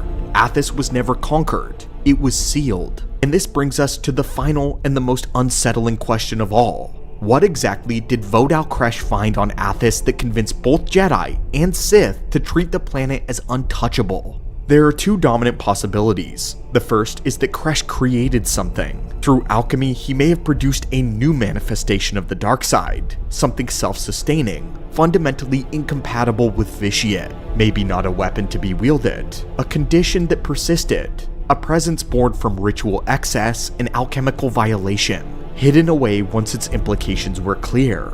If this is true, then Kresh did more than break Sith law. He demonstrated that alchemy could generate outcomes even the Emperor could not safely dominate. But the second possibility, my friends, is even more chilling perhaps. Perhaps Kresh did not create anything at all. Perhaps he found something already there. Athas resonated with the dark side long before Kresh arrived. Its ruins predated both Sith and Jedi understanding and tradition, and later records confirmed that something on the planet continued to feed the dark side energy long after Kresh's death and even after the cult was destroyed. This detail is huge. Whatever persisted on Athas is not dependent on Sith worship, ritual, or even Sith presence there. It still endures and persists. If this theory is correct, then Kresh's alchemy did not invent the darkness of Athas. It merely awakened or discovered it. Through ritual and transformation, Kresh may have uncovered a dormant presence bound to the planet, maybe even the planet itself. Something ancient and hungry, something that existed beyond Sith ideology and survived their removal. And that would explain everything.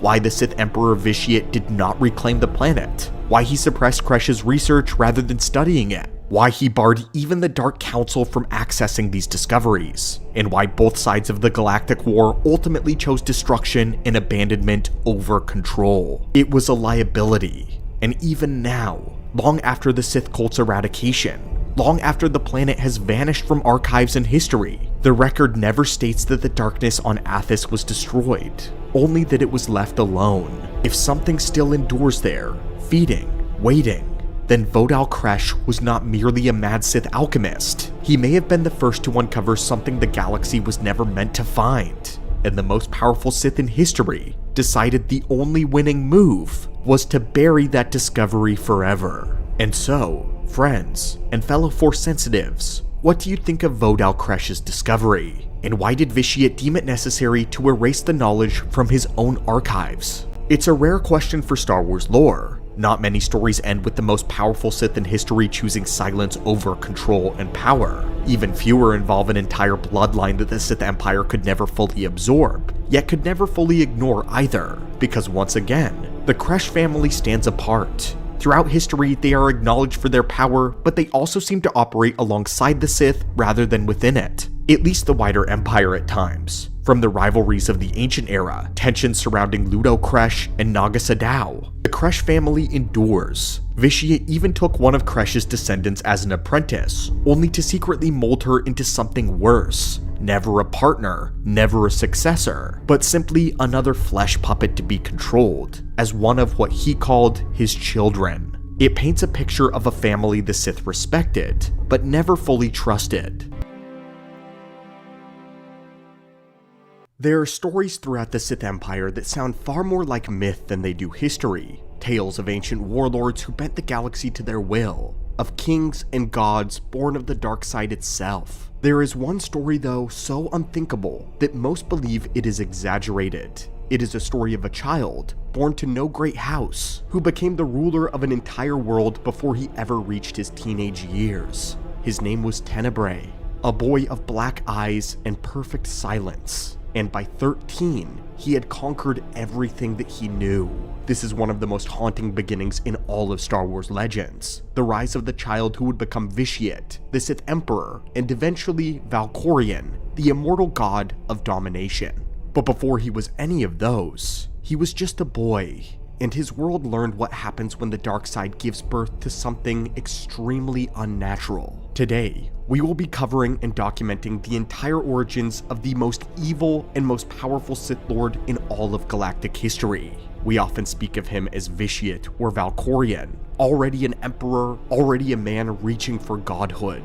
But it is of my opinion that his origins and beginning are far more chilling. Tenebrae was born circa 5113 BBY, the illegitimate son of Lord Dramath, ruler of the world known as Madrias, and a poor farmer's wife. From the moment of his birth, it was clear that something was deeply wrong with Tenebrae.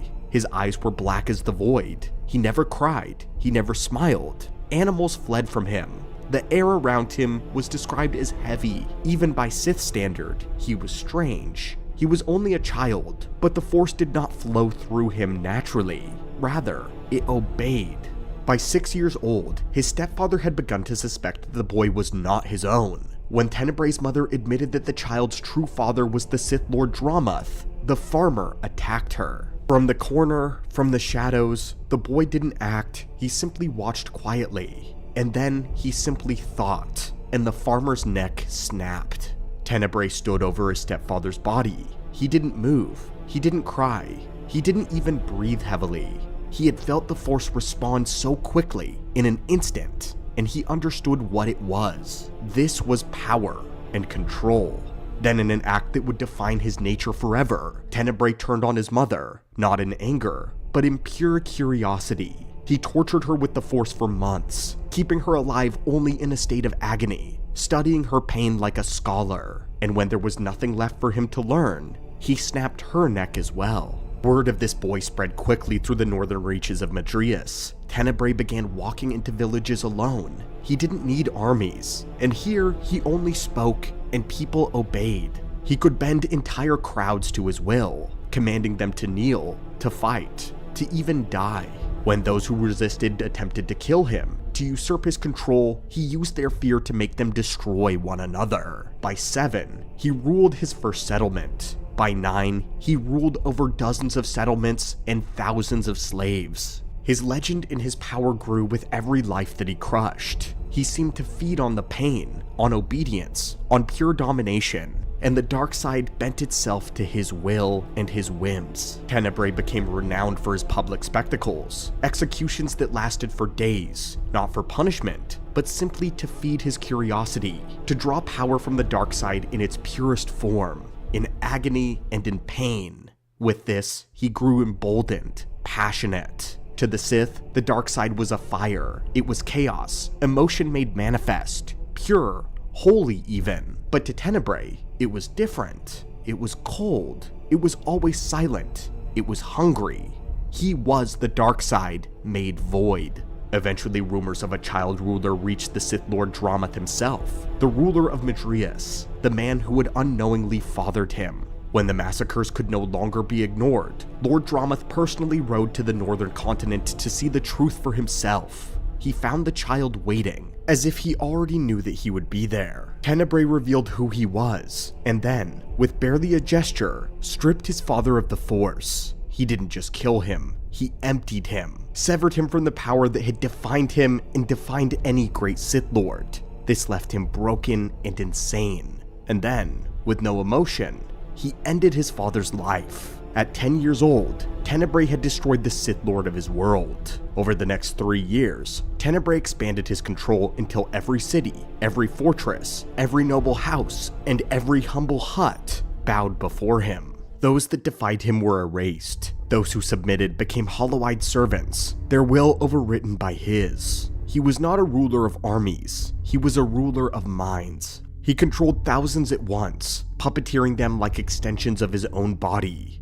By 13, Martynas was his. Entire continents fell silent under his command. The planet itself seemed to darken, as though the Force recoiled from its own master. No one dared challenge him. And so, the child who had begun life as a peasant stood as a Sith Lord, self-taught, self-made, and utterly alone. When word of the boy emperor reached the reigning Dark Lord Marka Ragnos, the ancient Dark Lord of the Sith and ruler of the Empire summoned Tenebrae to Ziost. The meeting between them has become legend, but the truth in actuality is far stranger. The 13-year-old boy stood before the most powerful being in the galaxy, and asked not for wealth, not for favor, but for apprenticeship, in hopes of learning at his feet. He wanted to understand the dark side at its highest level, and Ragnos, for perhaps the first time in his reign, fell silent. Because the power he felt from this child did not sing like the dark side normally did. It didn't burn either. It simply devoured. Where other Sith were fire, the child was the void. He was too young, still growing into his power, but already Marka Ragnos could sense the cold inevitability deep within his heart. He wasn't the next great Sith Lord. He was something maybe beyond the Sith, something that would break them. Ragnos understood immediately that to train him would be to train his own destroyer. And yet, Ragnos did not destroy him. The thought crossed his mind. It would have been the easier path, but he saw something in the boy that made him hesitate. Tenebrae was the dark side in a new form, maybe even an evolution. His power and motivation were not just in lust or rage, but it was controlled, strange. To the untrained eye, maybe even it seemed quiet.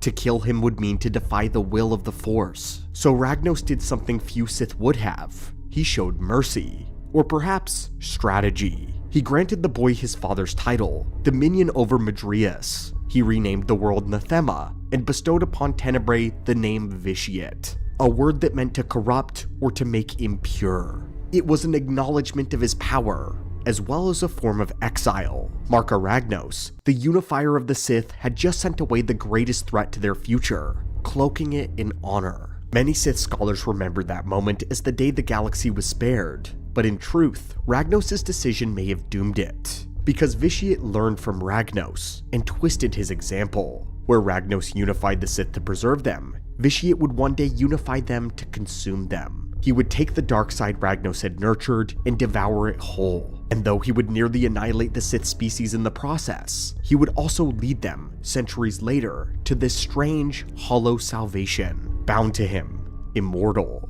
Perhaps Marka Ragnos knew. Perhaps he saw this cold, emotionless child was something the Force itself created. And so he sent him away, not out of fear, but because even the wisest Dark Lord in history knew the truth. You cannot destroy what the dark side has willed to exist. Time would pass, and Marka Ragnos finally fell to old age and died, something that the Sith long believed to be impossible, and the Empire did exactly what Vitiate had expected. It tore itself apart. Rivals rose immediately. Figures like Naga Sadow and Ludo Kresh clawed at one another, desperate to seize the crown and to claim the title of Dark Lord. They lunged for it like animals, mistaking chaos for strength and ambition for destiny. To them, Ragnos' death was opportunity, but to Vitiate, it was something more. Vitiate had learned something from Marka Ragnos that the others never did. He understood his patience. He did not fight for the throne. He didn't even declare himself. He did not march, or challenge, or posture. He sat back and he waited in the shadows. He knew the time would not come when the Sith were fighting for new power. The time would come when the Sith would be fractured and weakened, and in the eyes of Vitiate, now inferior, it would be here where he knew they would reach out to him for help, and he would extend his hand. Not to save them as they believed though, but to consume them. To Vitiate, the Sith had misunderstood the dark side. They believed it existed to be wielded, even shared. But to him, the truth was simpler. The dark side existed only for him. Though he had been sent away in what appeared to be a quiet exile, Vitiate did not vanish. From afar, he studied Ragnos, the Sith Emperor who had ruled for 300 years unquestioned in a golden age of unity and dominance. Vitiate observed how an empire was held together by a constant voice, not from violence. On the dead world of Nathema, he began to experiment. He studied rituals and alchemy. He unearthed horrors that had been buried for centuries, secrets that even Dark Lords would have recoiled from, knowledge that would have left many of them cowering like broken children if they only understood what he was becoming. And it was there, in isolation and in silence, that Vitiate created what is known as the Ritual of Nathema, a power that didn't conquer worlds, it emptied them. And one day, he would unleash it, and with it, ascend beyond every Sith Lord who had fought for a crown they were never meant to wear. From the wreckage of the Great Hyperspace War, Vitiate would become their guide. He would lead them away from the known galaxy, away from the eyes of the Republic and the Jedi they had stirred awake too early. He led them into the deep unknown, to new frontiers, to the hidden world of Dromund Kaas where the dark side itself seemed to rot away the sky. And it would be there where they would wait. And while they waited, Vitiate would learn. He began experimenting with new transgressions, transferring his consciousness into multiple vessels, abandoning the limits of a single body.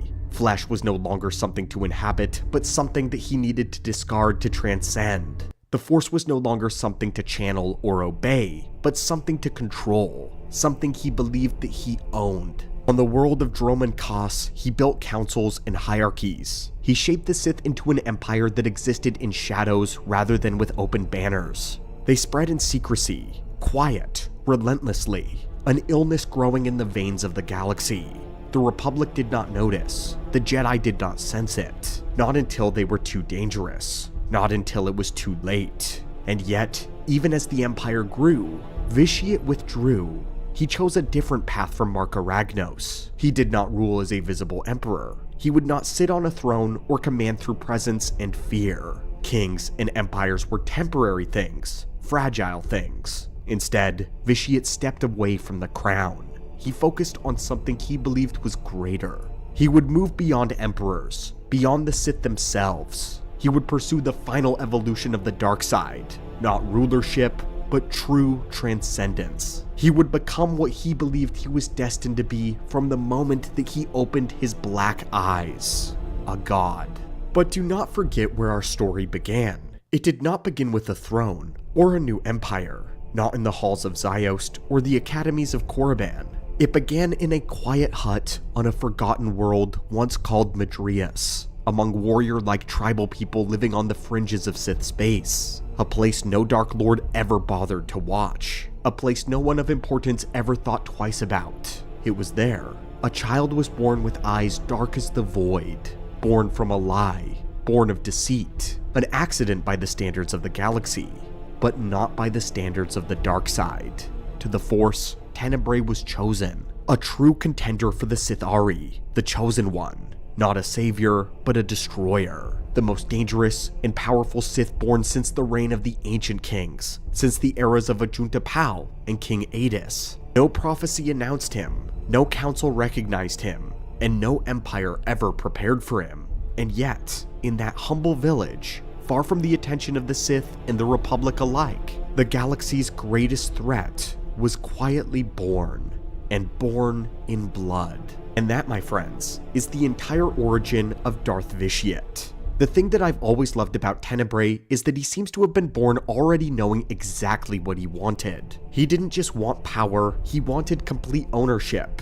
There's this sense about him always, even as a child, that the galaxy already belonged to him, that everyone else just hadn't realized it yet. The image of a 13-year-old boy emperor, quietly wielding a level of ambition and understanding that makes even Marka Ragnos pause, hesitate, and ultimately send him away into exile. That's one of the most hardcore origin stories I've ever heard.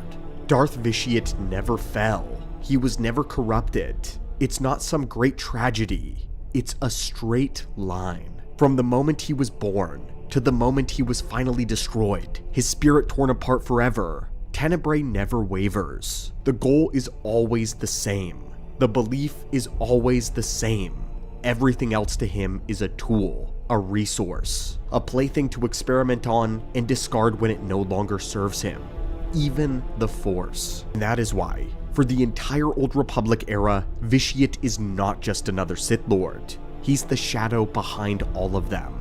The eternal foil, and one of my favorite Sith in Star Wars history. But now that you have the legend of Tenebrae, a story that I'm sure Vitiate has tried to hide, how do you feel of the legend of the Boy Emperor? If you enjoyed our tale today, then consider liking the video as it helps the channel out exponentially. But as always, dear viewer, may the Force be with you and have an amazing day. In the final years of the Sith Empire's great ascendancy, when the dark sciences of alchemy flourished in secrecy and ambition, there existed laboratories hidden far from the eyes of the Republic and from the Jedi, ancient chambers of experimentation, vast shadowed sanctuaries where the boundaries of life were neither respected nor observed. Within these forbidden halls, Sith alchemists labored over creations that defied any natural order. Flesh was reshaped, bone was reforged, instinct was rewritten beneath the oppressive weight of the dark side and new purpose. Among such abominations, none were regarded with greater reverence than the War Worm. The War Worm is not a numerous creation, but they were never intended to be either. Each War Worm represented an undertaking of staggering complexity, an alchemical endeavor so demanding, so ruinously costly, that even the Sith Empire at the height of its power could produce only a rare few. They were the crown jewel of Sith siege warfare, living monuments to domination through terror.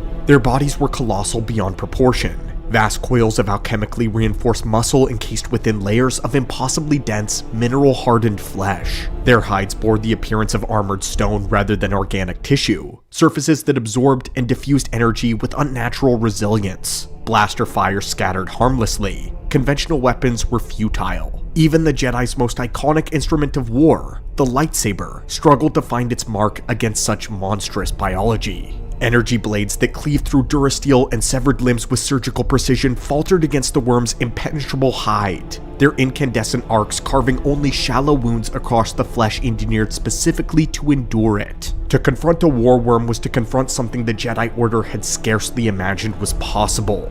This was an alchemical siege engine. Greetings, lore junkies, and welcome back to the archives. Today we will continue our series on Sith spawn. We have briefly covered the Terrentitek. We also plan on covering the Techno Beasts and the Leviathans of the ancient eras. So if you've been enjoying our breakdown and analysis on these ancient Sith weapons and beasts, then reach out and crush that subscribe button to join our order today. It is your destiny. To kill a Sith warworm, legends would whisper of extraordinary measures required to halt such monsters. Combined torrents of energy unleashed by multiple Jedi working in desperate unison. Cataclysmic bombardments. Weapons of the Republic of overwhelming magnitude. It was only through devastation of their own could devastation be resisted. When the Sith unveiled their warworms to the Republic, they transformed the very nature of warfare at the time. They slumbered beneath the earth like buried cataclysms, vast coils of reinforced muscle winding through subterranean darkness. Entire landscapes concealed their presence. Their arrival was rare, but it was always felt first. A deep, unnatural shudder rippled through stone and soil alike. What followed was a violent upheaval as the creatures surged upward. Earth and debris erupted skyward. Shockwaves tore through defensive lines. Fortifications lost their foundation. Battlefields became unstable realms of terror and chaos. Massive defensive structures crumbled. Formations dissolved. And from the shattered ground, the worm finally revealed itself. Whispers preserved within fractured archives and forbidden teachings later suggest that the warworms did not emerge from nothing though. Their origins are in something far older, something improbable, the species known as an exogorth. These vast silicon-based predators drifting silently through asteroid fields and void dark expanses. They were among the galaxy's most enduring anomalies. Creatures sustained by radiation and mineral consumption, their immense bodies shaped by environments where life itself seemed impossible. But in them, the Sith saw great potential. Through the grotesque artistry of alchemy, the ancient biology foundation was seized and remade. Natural growth became engineered magnitude. Passive hunger became relentless aggression. Survival instinct was weaponized. What had once drifted through the cold silence of space was transformed into something bound to devastation. And among these creatures, one specimen would come to eclipse all others. The Alpha Worm. Yet this apex abomination did not fully ascend until after the Great Hyperspace War, when the Sith shattered remnants and knowledge were scattered, giving rise to darker refinements. But even before this final evolution of the Warworm, the worms had already carved their territory into history. The worms were unleashed upon the Republic's most sacred and precious world, Coruscant. Across the endless cityscape where towers pierced the heavens and civilizations layered upon civilizations, the ground itself convulsed beneath unimaginable forces. Districts collapsed without warning. Foundations were shattered. Entire structures vanished into sudden, catastrophic voids. The warworms tore through city and landscape. Durasteel fortifications buckled. Urban sectors fractured. Panic rippled outward as waves of the Republic's unassailed capital was forced to confront a horror no doctrine had prepared them for. This was a complete upheaval. For the Jedi, the warworm and creatures like it stirred echoes of the past, of old heresy. While the Sith war machine wielded other instruments of terror, monstrous creations, technological horrors, and engines of planetary annihilation, few matched the warworms in sheer open devastation. Attacks from Terminus ravaged Jedi lines, Leviathans consumed their energy, but the warworms unraveled the entire battlefield. What was once a distant biological hunger within the Exogorth was stripped of all natural balance, reforged into an alchemical siege engine capable of shattering vast technological fortresses. In the end, it was not the Republic that Naga Sadow had misjudged though. It was inevitably himself. For all of the terror of his creations, for all of the grotesque triumphs of alchemy, the Dark Lord's campaign faltered beneath forces that he had not foreseen. The Republic endured, the Jedi resisted, and within the fractured hierarchy of the Sith, ambition was turned inward. Ludo Kresh did not stand beside Naga Sadow. He stood against him. Betrayal, cold and decisive, fractured what remained of Sith unity. Caught between the relentless pressure of the Republic and the treachery of his rival, Naga Sadow was driven into retreat. With what remained of his Masasi followers, his shattered fleets, and the remnants of a dying empire, Sadow fled into the depths of the Outer Rim, to Yavin 4. There, amid the suffocating jungles and ancient stone, exile was now sanctuary. But sanctuary would transform into a laboratory. Upon his arrival, Naga Sadow was presented with something wholly unforeseen. Drawn by the radiation and energy signatures of his wounded vessel, a vast exogorth had attached itself to his ship's hull. A silent, monstrous passenger carried across the void, clinging to the Dark Lord's last refuge. At first, its fate seemed certain. An inconvenience to be purged, a creature to be destroyed. But exile had changed Naga Sadow. Where another may have eradicated the beast, Naga Sadow saw a possibility. Within the immense alien biology of the Exogorth, he perceived the raw material for something greater, something worthy of his mastery. And so, his work began. Time, isolation, and the grotesque sciences of the dark side converged upon the creature. Flesh was reinforced, its instincts amplified. Growth was liberated from natural constraint. Hunger was weaponized. What emerged was something worse. An alpha Sith guardian worm, a creature made in exile. Across the jungles of Yavin, the creature moved. Its colossal body slithered through dense foliage and ancient ruins alike, an immense coiling presence that reshaped the land with every subterranean passage. The ground trembled in its wake, structures fractured. Entire stretches of terrain bore silent testimony to its endless search for sustenance. Where life existed, the worm fed. Where resistance started, it crushed. And where silence lingered, it waited in the dark jungle. It answered to no chain, no command structure, no mechanical restraints, only to power. Only the power of Naga Sadow. For a time, the worm stood as the Dark Lord's greatest protector, a monstrous sentinel roaming the shadowed wilderness, an embodiment of Sith dominion over flesh. But even as the echoes of the Sith Empire faded into ruin, another came seeking the forbidden legacy of the past. A challenger, a prodigy, a being whose destiny would intertwine with the ghosts of the ancient empire. When he arrived on Yavin 4, he was drawn by whispers of lost knowledge and power. But Naga Sadow did not greet him with teachings. He greeted him with a trial, the only test worthy of a true Sith. To face the Guardian Worm, the name of the one who walked into the Crucible of Terror, was Exar Kun. While Naga understood the magnitude of the creature's power, he understood the brutal truth of the encounter. Should this Sith hopeful survive what loomed before him, survival would demand something beyond mastery, beyond discipline, beyond anything the Jedi or Sith of the Great Hyperspace War were ever able to achieve. The worm could not be defeated by mere elegance or technique. Its alchemically hardened hide rendered lightsaber strikes maddeningly inefficient. Victory would require something more. And so the struggle began. Exar Kun did not duel the worm. He merely attempted to outlast it. And it nearly killed him. Under the overwhelming pressure of the encounter, Exar Kun was driven towards the precipice of annihilation. Strength bled from him. Control fractured. The familiar boundaries imposed by Jedi discipline collapsed beneath the sheer, unforgiving reality of the worm's relentless pursuit and advance. And in this crucible, restraint died. What emerged was something else. Raw, unfiltered, simple. It was power. Exar Kun unleashed the dark side in a torrent of a catastrophic force, an eruption of energy that shook the temple. The air convulsed, stone fractured around them. The worm may have experienced something it never had before. Fear. It recoiled beneath a barrage of devastation unlike anything it had ever seen. The assault pushed Exar to the brink of collapse. It drained him to the edge. The effort threatened to consume him entirely, to shatter his body and his mind alike. But finally, the worm faltered. Its vast form convulsed. Its monstrous momentum finally broke beneath the sheer magnitude of Exar's unleashed fury. This is the moment where Exar Kun was no longer a Jedi or a darkside adept.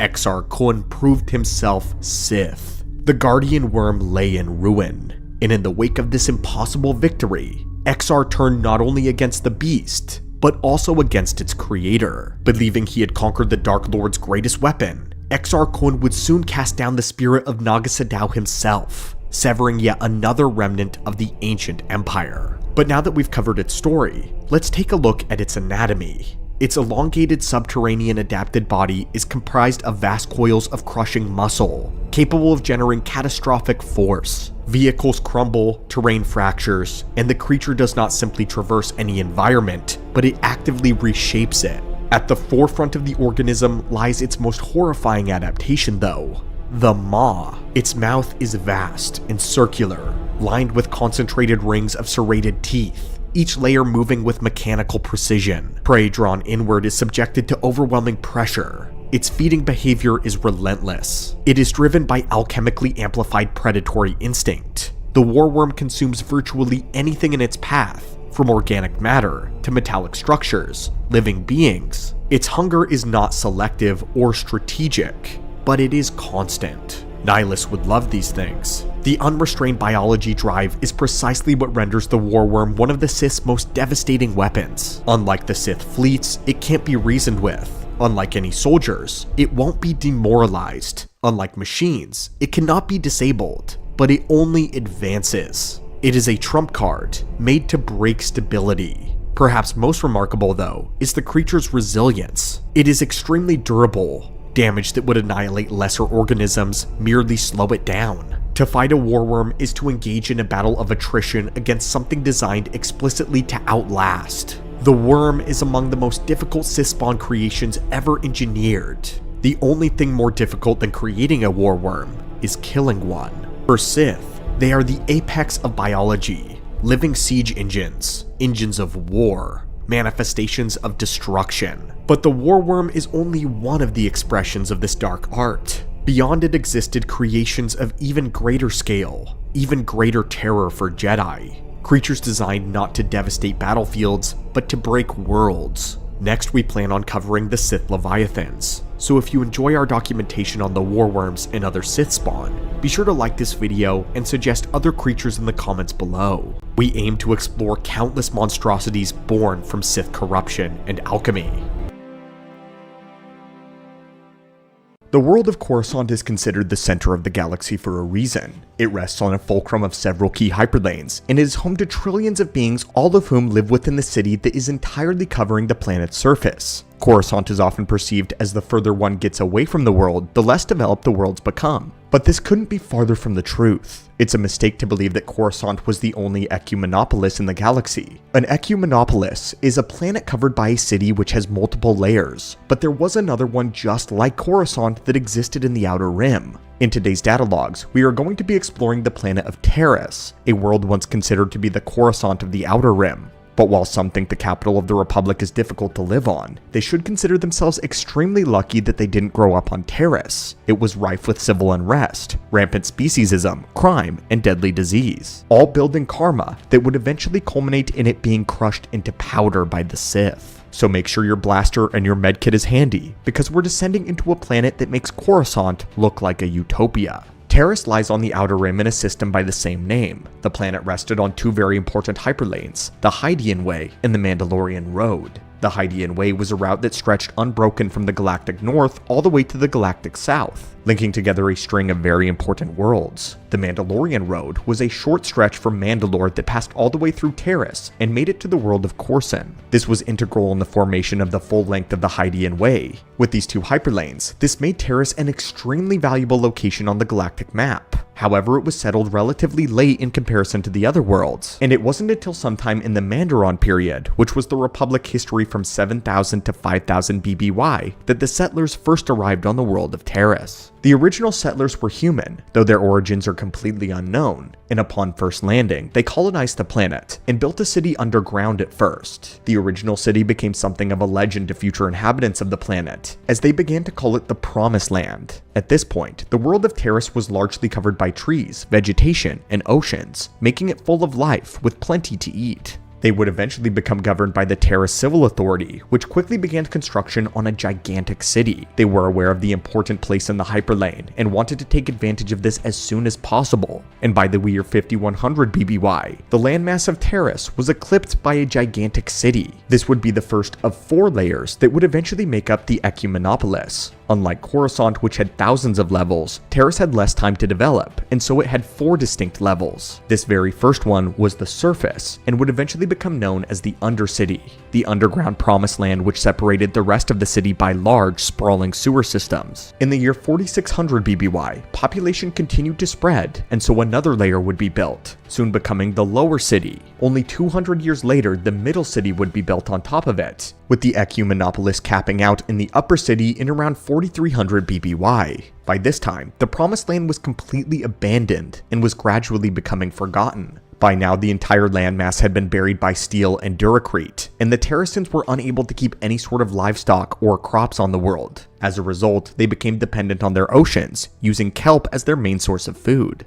But their troubles would come to an end when the Republic took notice of them, and would bring them officially into the fold. Resting on such an important hyperlane gave them immense trade opportunities, which of course opened up immigration. Soon the primary human planet became heavily inhabited by aliens and non-human species. The city planet was a major hyperspace transport hub, making it incredibly wealthy, and it was here when it gained the nickname as the Coruscant of the Outer Rim. And for a glorious 144 prosperous years, Taris was an economic rival to the galactic capital. However, the world wasn't truly a planet-spanning city. Unlike others, Taris contained an ocean that could not be built over, and because of this, the planet quickly suffered from overpopulation, and only the Republic kept it from falling into total despair and anarchy. But the world would suffer a sudden and a harsh decay that began in the year 4156 BBY, when other, more convenient hyperlanes were discovered which links the core to the Outer Rim. Suddenly, the Hydean Way was only one of many hyperlanes rather than a singular one. This sudden drop in trade and commerce was a huge blow to the Terrasan city, and in the ensuing decades, the planet saw a rapid urban decay. Without the Republic, the businesses died out, and commerce began to shrink.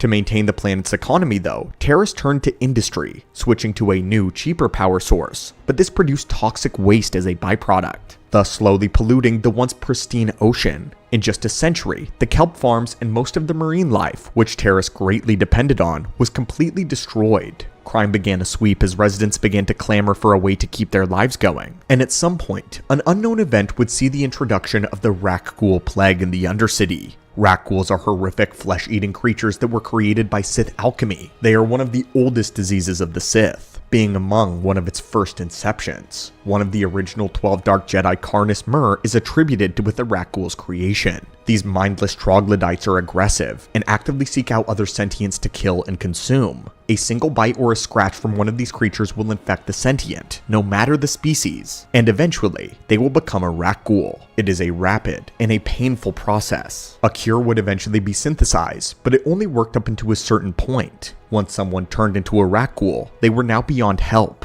Not to mention the cure was expensive and difficult to come by, so many of the lower class that lived in the Undercity were completely out of luck. Soon, Rakghouls overran both the Undercity and the sewer systems, and every now and then, the Rakghouls would wander their way into the turbo lifts from the sewers into the lower city and would attack the residents there. But luckily, the heroic residents managed to fight them back and stave off the disease. But all of this was only the beginning of the problems that Taris would face moving forward. After several decades of Taris's ecosystem dying from pollution, famine, and swept away in the planet, panic and greed of the upper class turned to hoarding and remaining kelp and marine life solely for the rich. By 4056 BBY, the starving lower class engaged the nobles in a civil war, with millions of innocents dying and large sections of the world completely destroyed or abandoned. Ultimately, the nobility prevailed and had the rebels all taken in a mass arrest. However, the prison systems could not hold all of them, as it was almost the entire population of the lower class that had revolted. And so, the nobility turned to one place worse than prisons: the Undercity.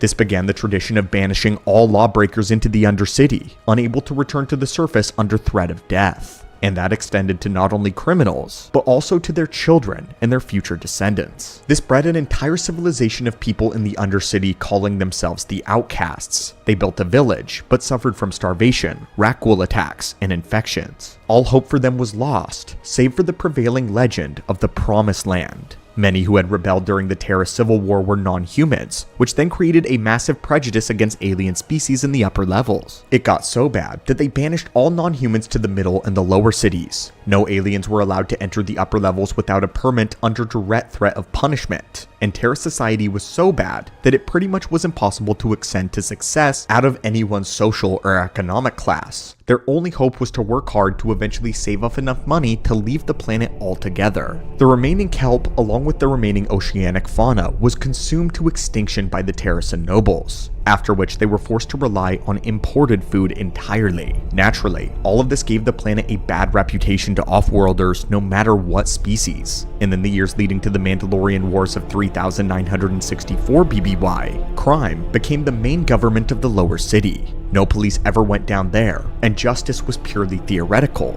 Soon it was run by gangs. Groups like the Hidden Becks organized themselves to make life easier for the poor community, and would use their muscle to enforce a facsimile of the law. This made them the de facto authority in the lower city. But others, like the Black Volcars, were violent and simply wanted to oppress the lower residents to feel powerful. Gangs in the lower city got worse as they fought for more power, and their main vehicle was the swoop bike, which they also used to compete in the Great Terrasen Great Swoop Race. Thus, the term swoop gang was coined for these criminals. Swoop racing would soon capture the imagination of the galaxy, and using an intricate system of hyperspace beacons, Terrasen race organizations broadcast the results in their swoop races throughout the entire galaxy. This eventually gave rise to a huge and a profitable gambling operation. The crooked Circuit Corporation even got involved, and they decided to completely fund the gambling event. Although not as classy, this gave Terrace a foothold back in galactic society and gave the people a reason to care about it. Terrace remained a hub for swoop racing for decades, becoming the center of galactic swoop racing circuits. And at this time, the criminal organization known as the Exchange based itself off of Terrace, as the civil authority accepted bribes to keep quiet and keep their collaboration under wraps. When the Mandalorian Wars broke out though, Terrace became a staging ground for the Republic's war against the Mandalorian Neo-Crusaders. Due to the planet's proximity to the war front, it was perfect rallying place for the dissident Jedi who were led by Revan.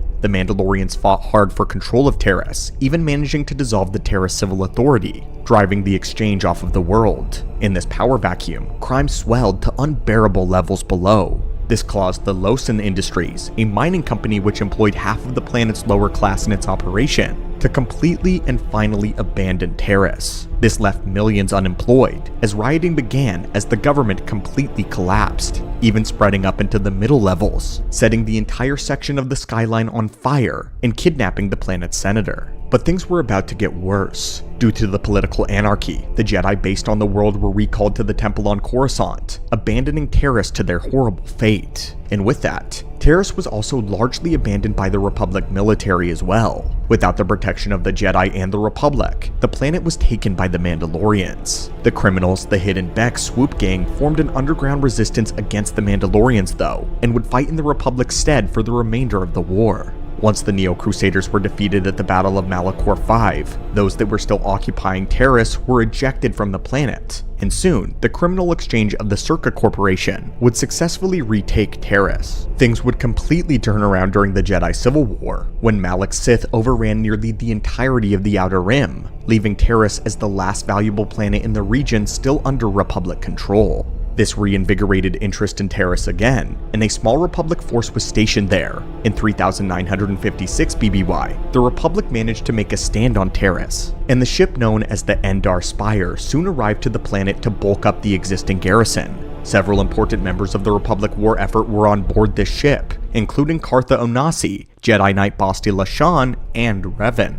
Revan, who recently had his memory wiped and was currently under the impression that he was a Republic soldier and Jedi. The Endar Spire was ambushed eventually, however, by the Sith, Dark Malak's forces, as several escape pods were launched from the ship, with Bastila landing in the lower city, and Karth and Revan landing in the upper city. Sith forces quickly invaded the planet, as Malak ordered a wide-sweeping search for Bastila and Revan. The Terracens had no resistance to the Sith occupation, and the Imperial forces crushed all Republic opposition. The Sith then quarantined Terrace to make sure that no one could get in or out. Revan and Karth navigated their way through Terrace, asking around, and even dealing with the lower city gangs and the Rakghoul plague while attempting to find Bastila. They eventually found that she had been captured by the Exchange, and was then being sold as a slave. Revan managed to win her freedom in a swoop race, and infiltrated the Exchange's headquarters to claim a ship known as the Ebon Hawk, which was their only means for escape from Terrace. Meanwhile, Darth Malak had grown impatient in search for the Jedi, and ordered his fleet to bombard the world. They rained down hellfire from their broadside cannons, annihilating the city on the surface. Terrace would be destroyed unnecessarily as Revan and the crew escaped the bombardment aboard the Ebon Hawk. As a result, the upper city, the middle city, and the lower city were completely destroyed. The rubble from those levels landed on the surface, which crushed most of the undercity, flattening much of the sewer system below, and perhaps worst of all, badly damaging the promised land beneath. During the Sith occupation, Terrace had a population of around 6 billion, which was far dwindling from the past, but after its destruction, it was closer to 600, with the outcasts of the Undercity being the only survivors. At the time of the destruction, they had been making their months-long exodus from their village to the entrance of the Promised Land, which had now been located once again. But Terrace's karma finally caught up to it, as the whole planet would pay the price. Inversely though, Terrace's destruction and the slaughter of its entire population ended many of the planet's issues. This included decaying skyscrapers, the Beck-Volkar gang war, the Sith occupation, and the exchange influence, as well as the Circa Corporation funding, and species and class oppression. Soon, after 200 years of the planet slowly dying, the city was put to a painful rest. When the outcasts finally reached the Promised Land though, the underground city was vastly different from the legend. Or at least, after Terrace's destruction it was different. What remained of the Terracins had made it safe, and saw the realm was sheltered from the bombardment, but they found that the buildings, equipment, and the generators had all been destroyed. Therefore, the outcasts had to begin anew.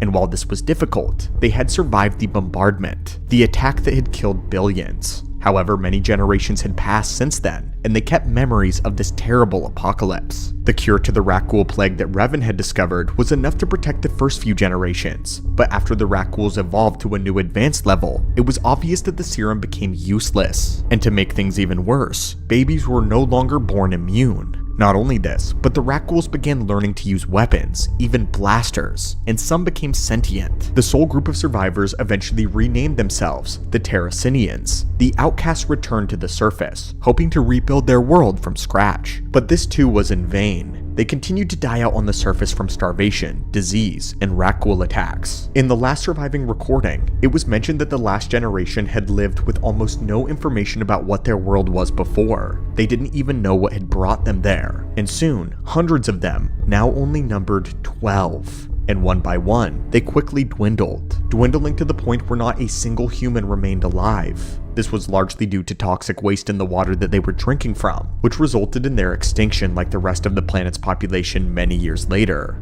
Eventually, the Rakghouls became the only living species on the entirety of the city planet of Terrace. Terrace remained a smoking ruin for the next 300 years. Trees and vegetation regrew during this era and nearly consumed the entire ruins of the city. But the Republic was simply in too much disarray to allocate any new resources to help reconstruct Terrace, and so the Coruscant of the Outer Rim was officially labeled a dead world. During the Cold War of 3653 BBY, the Republic would return to Terrace with an initiative to rebuild the planet though. This had come following the humiliating defeat to Vitiate's empire, which now ruled half of the galaxy. The Republic decided to rebuild Terrace after so long amidst all of the chaos, making it a beacon of hope to all the citizens of the galaxy. It would show that the Republic would preserve and rebuild during this era of despair, and the Sith soon picked up on this and would ensure that those reconstruction efforts would never happen. To undermine this message of hope and to crush it, the Sith sabotaged the Republic's efforts, and Terrace remained in complete ruin, thus ending the planet's history. The story and tragedy of Terrace is one after the other. It began and died within the days of the Old Republic, and although it was rebuilt and repopulated by the time of the Clone Wars, it is a shadow of its former self. It is a terrible history and reputation that kept it from ever growing back to the shining place that it had once been. And the Republic hardly wanted anything to do with it because of what it now represented. It was a mirror of social decay that was soon to grip many other worlds. It was a fear of what could happen if they grow too far and too fast, and if only Coruscant had paid better attention. But anyway, my friends, thank you so much for joining us in the archives today for this story in Holocron, and as always, may the Force be with you.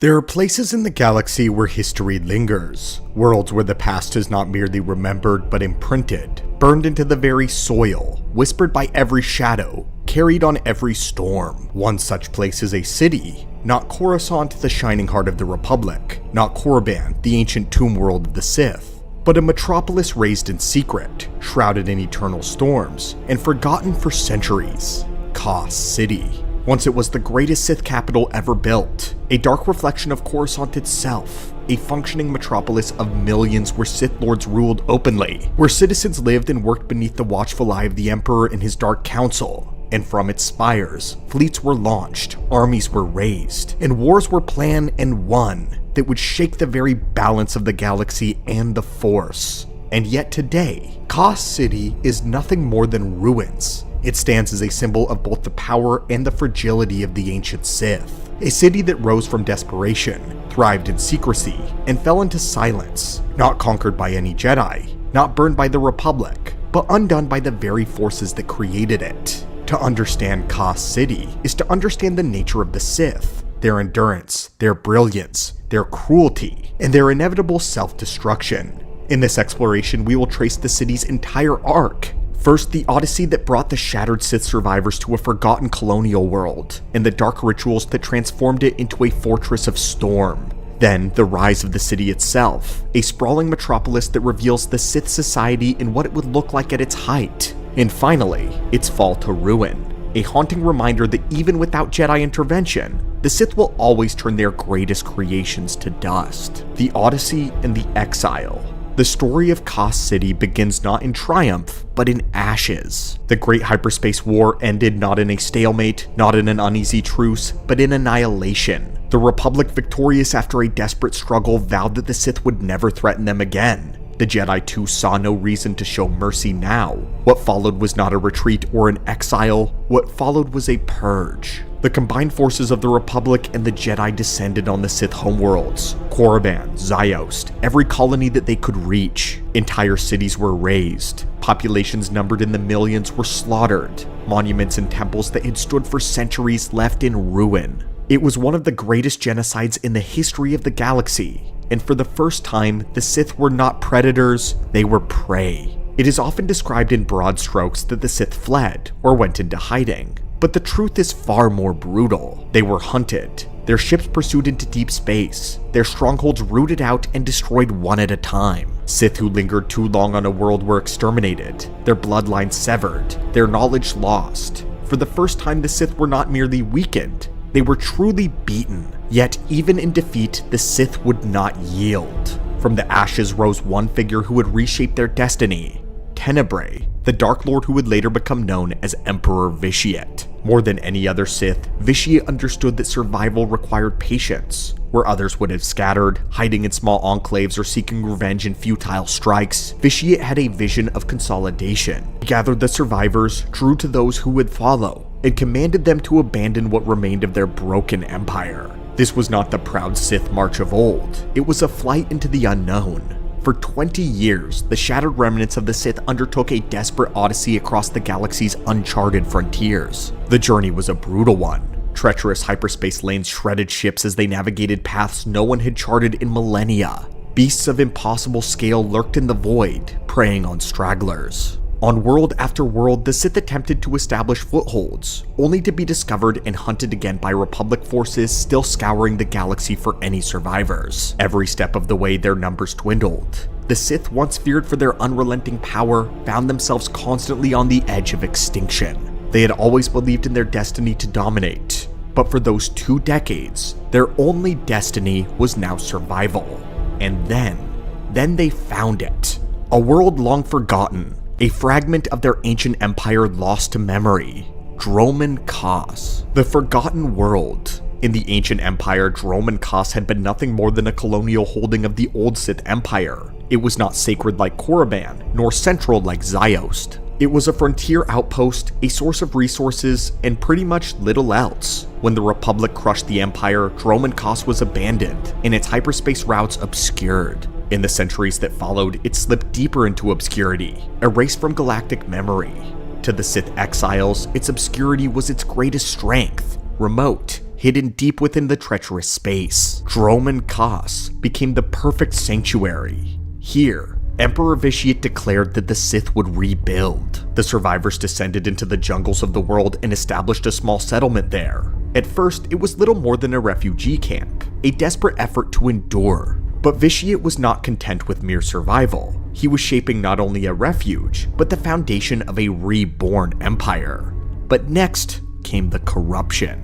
Dromund Kaas became more than just a hiding space. It became a world forged in the image of the Emperor's will. Its storms cloaked it from detection, its dangers shielded it from intrusion, and its growing aura of dark power served as both fortress and symbol. And at the center of the storm, the settlement grew. The Sith survivors dug deeper into the jungles, cutting through vines and stone to lay the first foundations of what would become Kas City. At first, it was small clusters of shelters, then districts, then sectors. As the decades raged on, the settlement swelled with new arrivals, Sith drawn from across the remnants of their people, slaves brought to work the land, merchants willing to risk the storms for profit. Slow, inexorably, the small jungle outpost began to grow into a metropolis. But from its very birth, the city was different from any Sith city that had ever come before. Korriban had been a necropolis, a graveyard of tombs. Ziost had been a capital of old power, ceremonial and arcane. Droman Kos, though, was something new. Born in exile, cloaked in storms, and fueled by the Emperor's corruption, it was a city forged in secrecy and survival. There was no mere refuge here. This was the seed of vengeance. And as the city began to rise, so too did the power of the Sith who had fled into the shadow. From the brink of extinction, they were about to transform into the greatest threat the galaxy had ever seen. It stood as the living heart of the reconstituted Sith Empire, the base from which fleets launched, wars were planned, and vengeance against the Republic was made into a reality. But what made the city remarkable was not only its function as a military stronghold, it was a metropolis. A vast, high-functioning society under Sith rule where millions of beings lived, worked, and endured beneath the shadow of the dark side. The structure of the city. At its core, Kos City was divided into 6 great hubs, districts that reflected the Empire's complexities. Each hub was more than a simple administrative zone. They were layers of a functioning city where day-to-day lives of Sith citizens unfolded under the control of their masters. Hub 1, the closest to the Imperial Citadel, where ministries of state functioned. Here, bureaucrats, officers, and Sith aides managed the logistics of the Empire. This was the face of the Sith Order. Hub 2 dominated by barracks and command centers. Soldiers marched in formation, officers shouted orders, and war machines moved through its squares. Hub 3, the Ministry of Travel and its sprawling complexes. Here, civilians and merchants navigated the bureaucracy of moving in and out of the storm-wrapped world. It was here where the Empire's isolation was carefully controlled. Hub 4 and 5, spaceports, markets, and industrial sectors. Merchants sold supplies, smugglers thrived under Sith patronage, and laborers, many of them enslaved, maintained the infrastructure of the city. Hub 6, residential quarters, where Imperial citizens, families, and even low-ranking Sith apprentices lived in tightly controlled districts. Each hub reflected a piece of Sith society. Together they formed something greater, a city that was both a capital and a living machine of Imperial order. But what of the Citadel? At the city's heart loomed the Imperial Citadel, a monolithic structure of black stone and metal. To those who gazed upon it, it was a symbol of Sith dominance, unshakable, immovable, towering above the sprawling city. Within the Citadel, power was concentrated into 2 centers: the Emperor himself, veiled in secrecy, a godlike figure whose presence few ever encountered. Then there was the Dark Council, 12 Sith Lords each presiding over a sphere of influence: military, strategy, intelligence, logistics, and so on. For the average citizen, the Citadel was untouchable.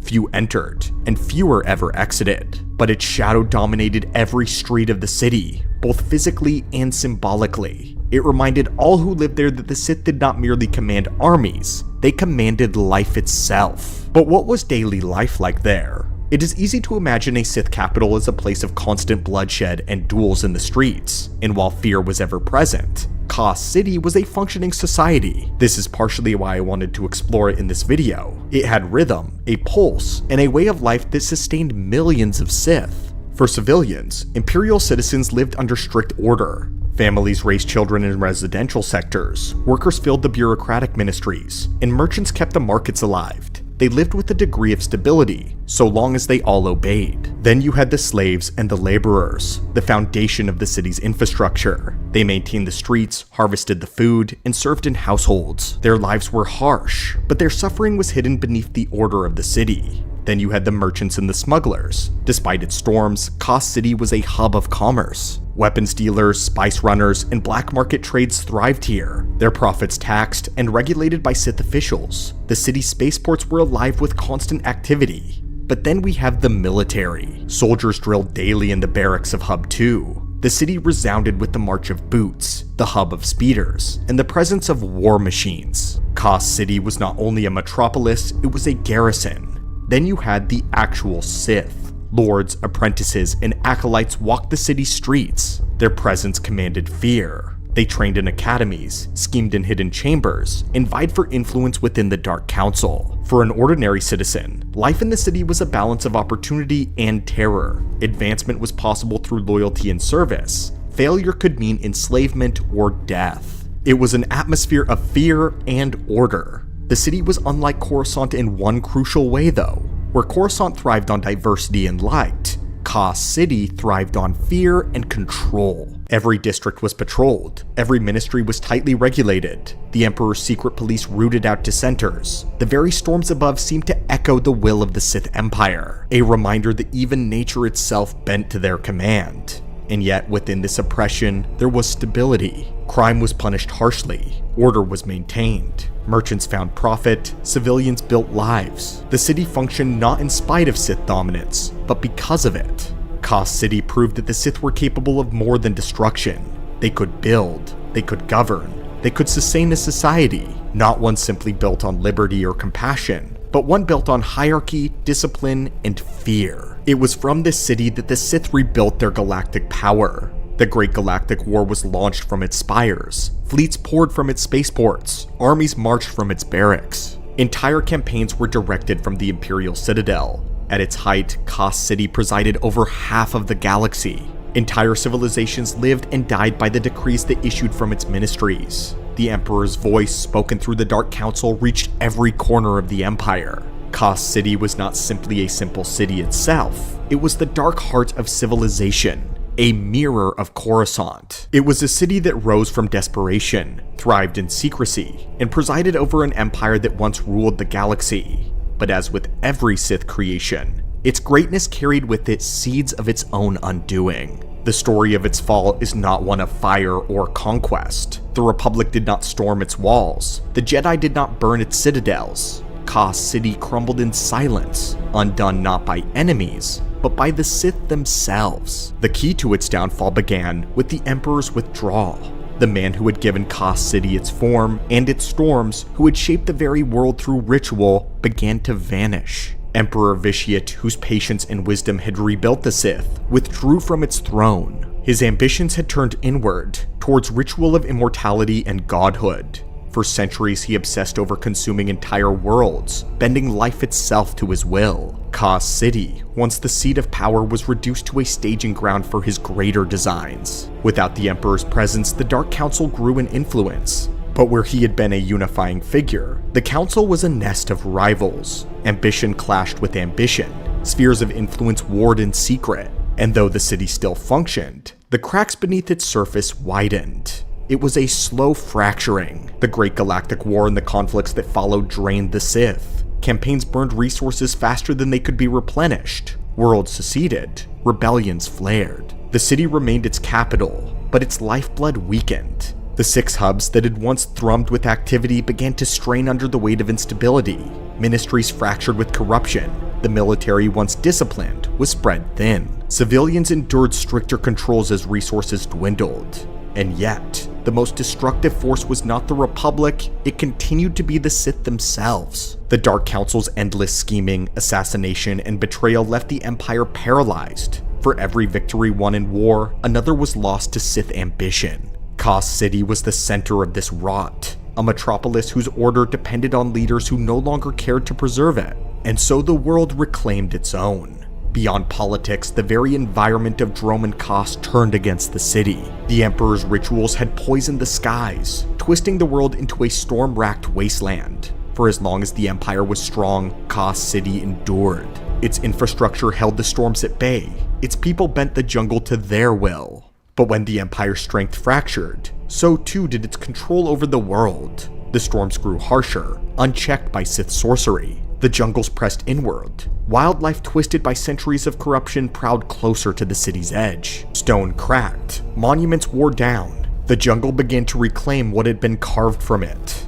And then, the silence. No single moment marks the fall of the city. No siege, no climactic destruction.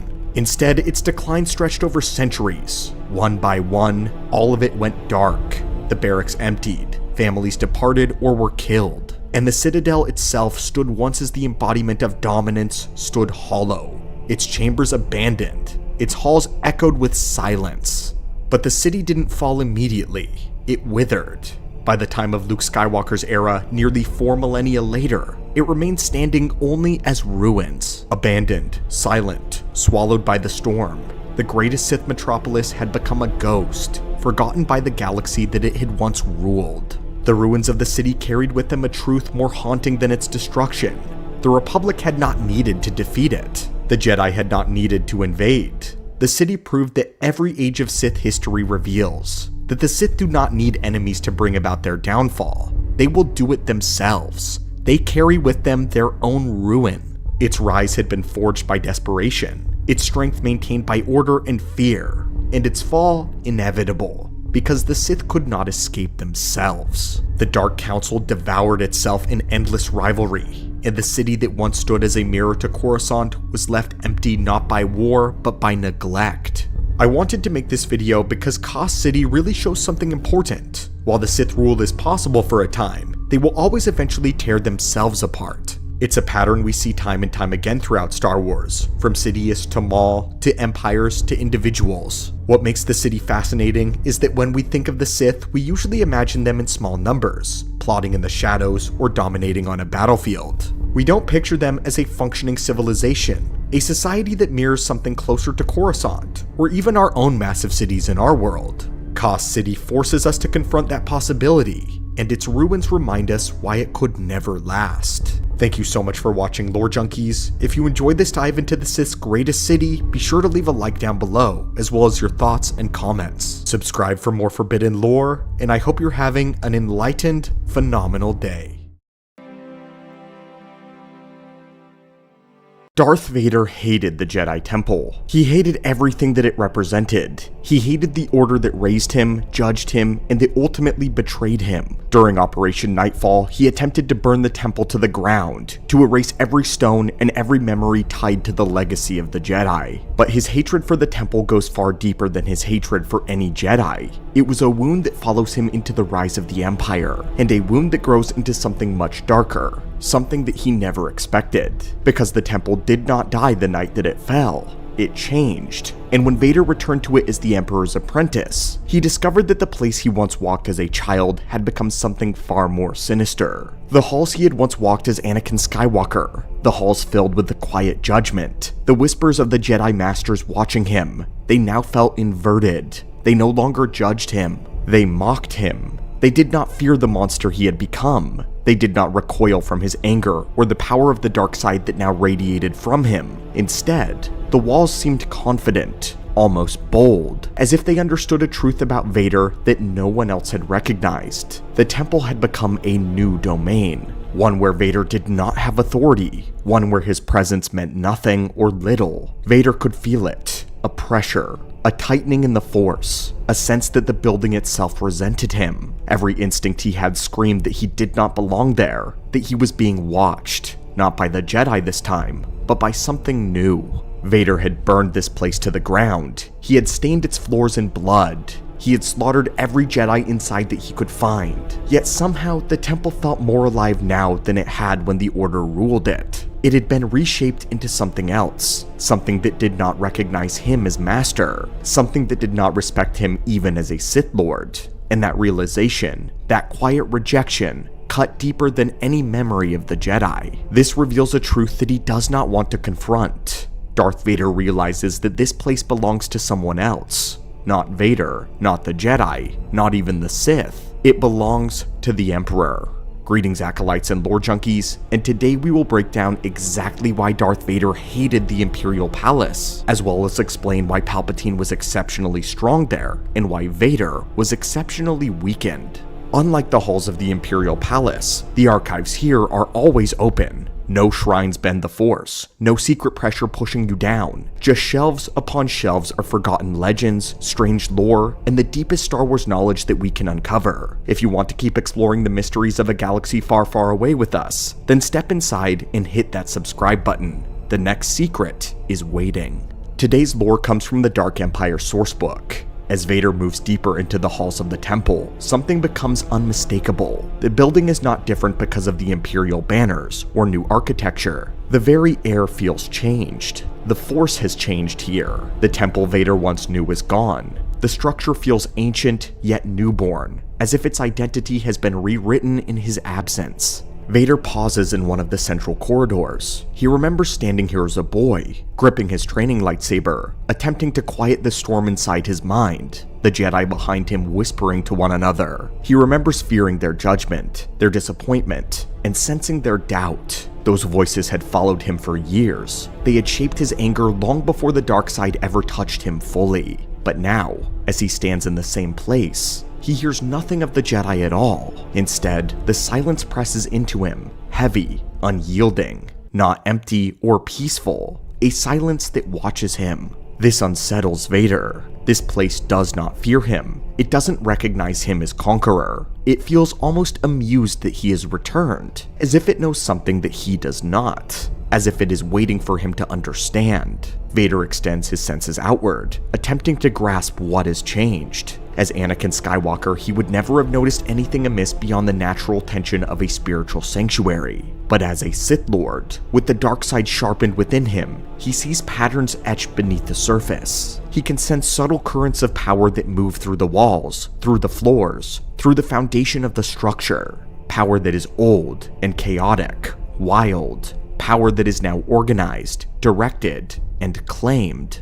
Vader sees what no Jedi could. He sees the faint geometric patterns carved into the stone. He recognizes shapes and angles that have no place in Jedi architecture. He senses runes embedded beneath layers of reconstructed walls, placed with surgical and meticulous precision. They hum faintly with energy, dormant eyes that open only for a single master. Vader's unease begins to transform into something colder. It is not a building reclaimed by the Empire. It's not even a monument to victory. It's something else. Something not built to honor, but to empower Palpatine. Vader realizes that whatever the temple has become, it was not created to elevate the Sith. It has been made to elevate Sidious alone. He doesn't understand how. He doesn't see the whole picture, but he can feel the truth approaching him like a shadow stretching across the threshold. The temple has not changed hands. It's been reforged, reshaped, and the deeper he walks into it, the more he understands that he has stepped into a place where his power and his identity mean very little. In this place, Vader is not a Sith Lord.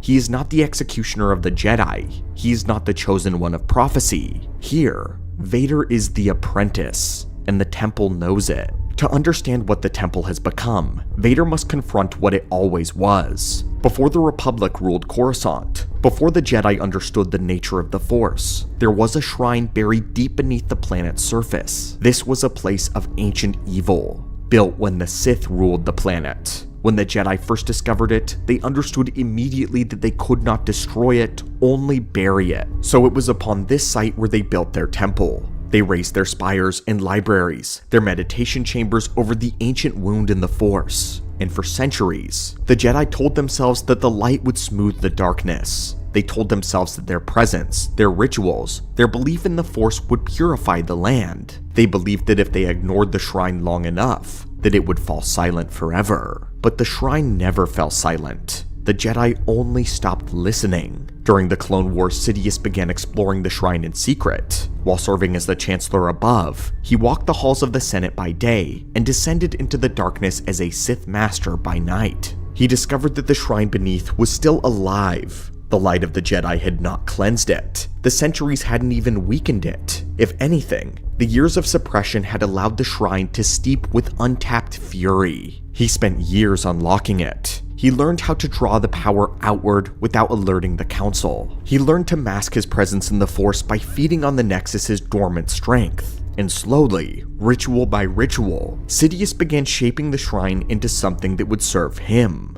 It wasn't enough to harness it. He needed to tame it, and better, to own it. And slowly, Anakin Skywalker became the shrine's favored prey. It knew him. The ritual Sidious performed during the Clone Wars did not simply hide him from the Jedi. They softened Anakin. They fractured his spirit. They stirred the darkness already growing inside of him. The shrine amplified his fears. It magnified his attachments. It fanned every ember of rage that Sidious carefully provoked. The shrine did not convert Anakin, but it eroded boundaries that once protected him. The Jedi sensed a growing disturbance, but they never suspected the source was beneath their very feet. They believed that the war, the Sith, the chaos of the galaxy was responsible. They never discovered that their own temple had become the beating heart of darkness that they were attempting to seal. When nightfall arrived and the temple fell, the shrine was unbound. The order that had buried it was gone. The rituals that muted it were torn apart as the Jedi themselves were. And Sidious, now the Emperor, no longer required to hide his work. The true power of the shrine was free for the first time in thousands of years. And so the Emperor rebuilt the temple into a palace. He opened sections of the structure that the Jedi had walled off. He allowed the shrine's energy to flow upward, and most importantly, he tuned it. He carved the walls with new runes. He aligned the floors with precise Sith geometries. He shaped the corridors to guide power towards a single point, a single throne, a single master. The Jedi had tried to bury it, Sidious unearthed it, and Vader had freed it. This was a building raised from Jedi stone, but filled with Sith sovereignty, a structure born from centuries of repression. The shrine was no longer a secret. It is the heart of Imperial rule, and Vader feels its pulse cleanly now. When Vader finally reaches the upper levels of the palace, he finds his master waiting. Sidious stands before the panoramic windows, his hands folded peacefully, gazing down at the endless lights of Coruscant. He turns as Vader approaches and offers a smile that most would seem as warm.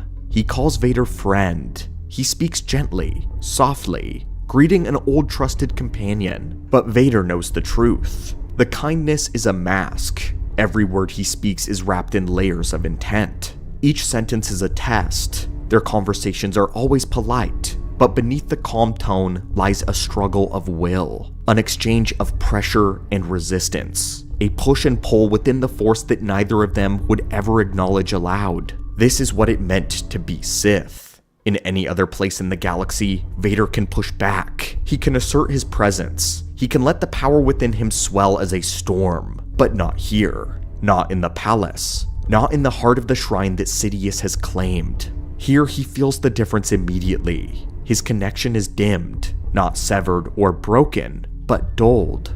The precision that normally he commands is muted. The dark side does not rise to meet him the way that it should. It moves sluggishly. Here, of all places, he is utterly outmatched. And Sidious feels it too. He does not show it, but he feels it. He speaks in gentle tones because he knows he does not need to raise his voice. In this place, he is untouchable. The shrine sings to him alone. The power flows through the walls as if veins into his heartbeat. When he reaches out, the Force answers instantly, eagerly, as though it has been waiting for him. And Vader senses it as well. He senses that here his master is stronger than anywhere else in the galaxy. The shrine gives him such clarity that the slightest ripple of his presence feels overwhelming. For Vader, the effect is unmistakable. If he attempts to challenge Sidious here, if he even allows his thoughts to drift towards rebellion, the Force will betray him. This is why Sidious built his throne here, not for symbolism alone or for history, but because the palace is the perfect shield against other Force wielders, not Vader alone. Sidious's protection is woven into the stone and the air. The shrine makes him invincible without a single physical barrier. If it can dull Vader, the most powerful darkside warrior of the entire era, then the effect on lesser Force sensitives is unimaginable. Any survivor, any Inquisitor, any acolyte who stepped into this place would feel their power collapse with a whisper. They are spiritually disarmed before they ever lift a hand. Sidious knows it, Vader knows it, but they never speak it. They never acknowledge the invisible war. But each time Vader enters the palace, each time Sidious greets him with a smile, they both understand.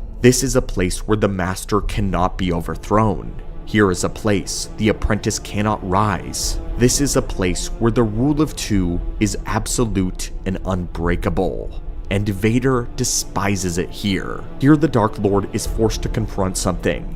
He has now traded one set of chains for another. The Jedi held him back with rules and expectations. The Sith held him back now with power and inevitability. The Jedi caged his potential, and Sidious has caged his future. And the most devastating part of it all is that these chains are all that Vader has left. The Imperial Palace actually sees Vader in his true position, with perfect clarity, not as a partner, not as an heir, not as a second Sith Lord rising towards supremacy. Palpatine has made sure that when he enters the Imperial Palace, he knows his place always. There is no place in the galaxy where Darth Vader is more of an apprentice than here, and the chains that bind him are not forged from metal or fire. They are built into the stone beneath his feet. They are built into the force that moves through the air.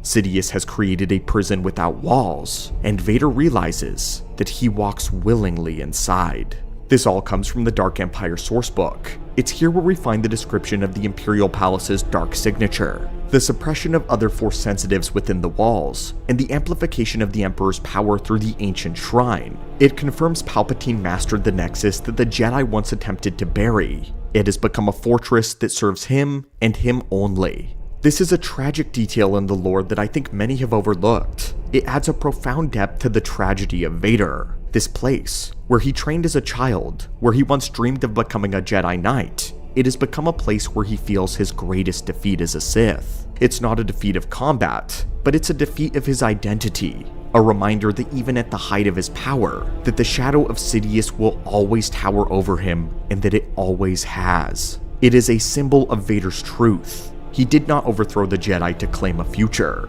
He helped to create a throne that only his master can sit upon, and the change he forged for himself in that moment echo throughout the rest of his life and its halls. But as always, my friends, thank you so much for exploring this forgotten corner of Star Wars legends. May the Force be with you in all of its mysteries, and may it continue to reveal the stories hidden deep beneath shadow. Have a great day.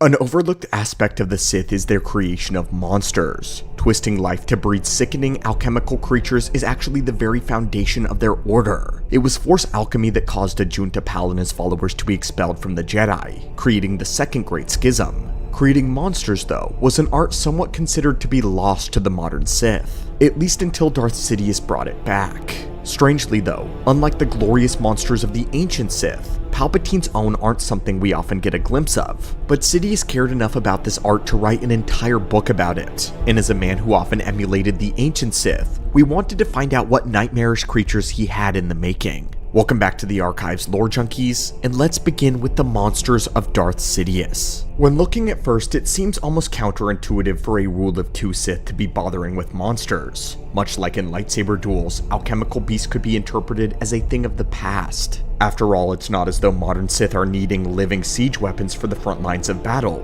nor do they require mythical guardians for their tombs. The rule of two was characterized by subtlety and finesse. Political acumen and business manipulations were how they secured their power in this era. However, Palpatine remained adamant that certain ancient darkside practices remain relevant in the modern day. Particularly, the reason was because Palpatine was a monster himself deep down. He shared a lot in common with savage, bloodthirsty beasts, a trait his master Plagueis noted with him during his youth. In these beasts, Palpatine found kindred spirits. Sidious was always described as having the bloodlust of a serial killer, and when he got into combat, he tended to snarl and to gnash his teeth. At one point, he went on such a rampage against his foes that he began to foam at the mouth like a feral animal. Buried beneath the facade of a put-together galactic ruler, Sidious was pretty much Sith spawn himself. One might even say that in a sense, he shares a kindred spirit with them. While he didn't do as much monster making in his time as Chancellor, he enjoyed the practice as Emperor.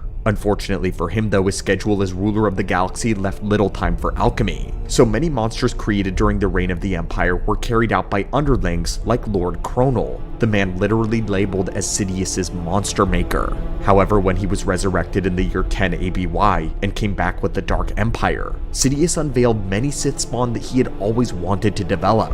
As a resurrected Emperor, he no longer concerned himself with keeping his identity secret, and so he flaunted the dark side in many ways against his enemies. Most notably, he finally got to use these monsters. But beyond just developing, he documented. During this time, he would outline his perspective on the topic in an aptly named Creation of Monsters book. This was a section that he wrote in his manifesto titled The Dark Side Compendium. Here, Sidious gives the philosophy that young Sith should take when making their own creatures of nightmare. This is what he has to say on the usefulness of monsters. Although the Force can be used to create terrifying illusions, it is sometimes more satisfying to create actual creatures that are willing and eager to shred and devour one's enemies on command. Such monsters are most useful when maintaining discipline and anxiety among subjects and enemies while one's attention is required elsewhere. These creations must be able to follow basic commands, but should not be designed with too much intelligence or self-awareness. Their function is first and foremost to serve their master. Sidious would give practical advice on what to do when considering making a monster.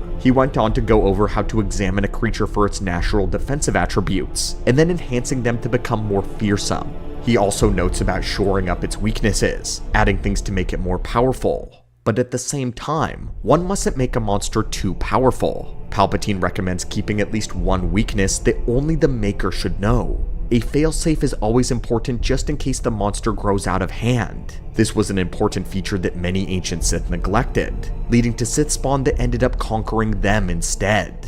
Palpatine was very calculated with every one of his creations. Although there are very few to mention, he crafted each one with delicate care. He also tended to do things a lot differently than his predecessors would. Often when we think of Sith spawn mutants, our mind often goes to large beasts that would find a home in the pages of mythology. Creatures like the Terentatek and the Warworm come to mind, hulking titans that slaughtered Jedi by the dozens, used in large battlefield engagements. But Palpatine did not create very many of these kinds of monsters, if any at all. And there is a reason for it. But one of the larger creatures that Sidious did invest in were called the Chrysalide Rancors, sometimes referred to as Chrysalide for short. The recipe for these Rancors came all the way from the ancient Sith purebloods. In the pureblooded culture, the Chrysalides served as pets or protectors of Sith nobility. It was thought that knowledge of how to make them were lost. That wasn't until Sidious uncovered the knowledge and was able to replicate it. Their namesake comes from the fact that these Rancors were created through the use of gigantic cocoon or a chrysalis like a titanic insect. These cocoons were created through alchemy and seemed to carry the unknown process of mutating Rancors into chrysalides. When they emerged, they were much larger in size and had a pale and a deep green color. During the New Republic's battle against the Dark Empire on Byss, the New Republic unveiled the X-1 Viper droids. This was their version of the larger walker tanks with heavier armor. It is said that they were more than a match for the Empire's AT-ATs at the time, a huge advancement for the Republic. Their front pincers were equipped with powerful cannons that carried the punch of capital ship turbo lasers. The Vipers were effective primarily due to their advanced full-body molecular shielding, which they wore as shells. This experimental technology not only blocked most conventional weapons, but also absorbed the energy of a laser blast, then used it to charge the power cells of its own weapon systems in turn. It could absorb other energy weapon fire as well, such as ion cannons, turbo lasers, and energy torpedoes.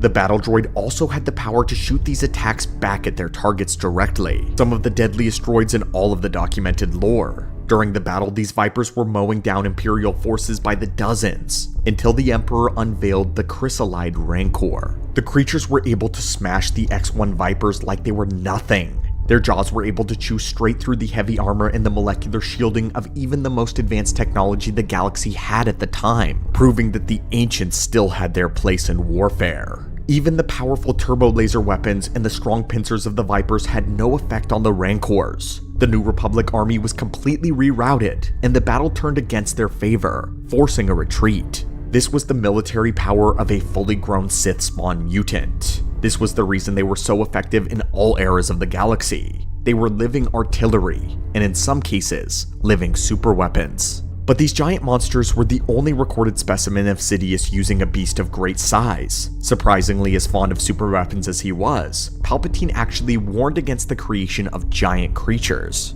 We see him glorifying the ways of the ancient Sith normally, but this is one time where he actually has a contrarian view on their ways. This is what he writes in his book. Do not disregard such practical aspects as whether the monster will be required to access standard doorways, or travel upon floors that can support only a limited amount of weight. A large beast is a wondrous thing to behold, but it can also make an easy target. Sith like Naga Sadow, Sorza Sin, and Exar Kun were fond of these massive monsters, but according to both this quote and Sidious's own repertoire of creations, he heavily favored more humanoid-style mutants. The first of these to mention are the Imperial Sentinels. Sidious made these beings as an alchemical race completely subservient to his will. Only he and his inner circle of dark acolytes were privy to the knowledge of how the Sentinels were made.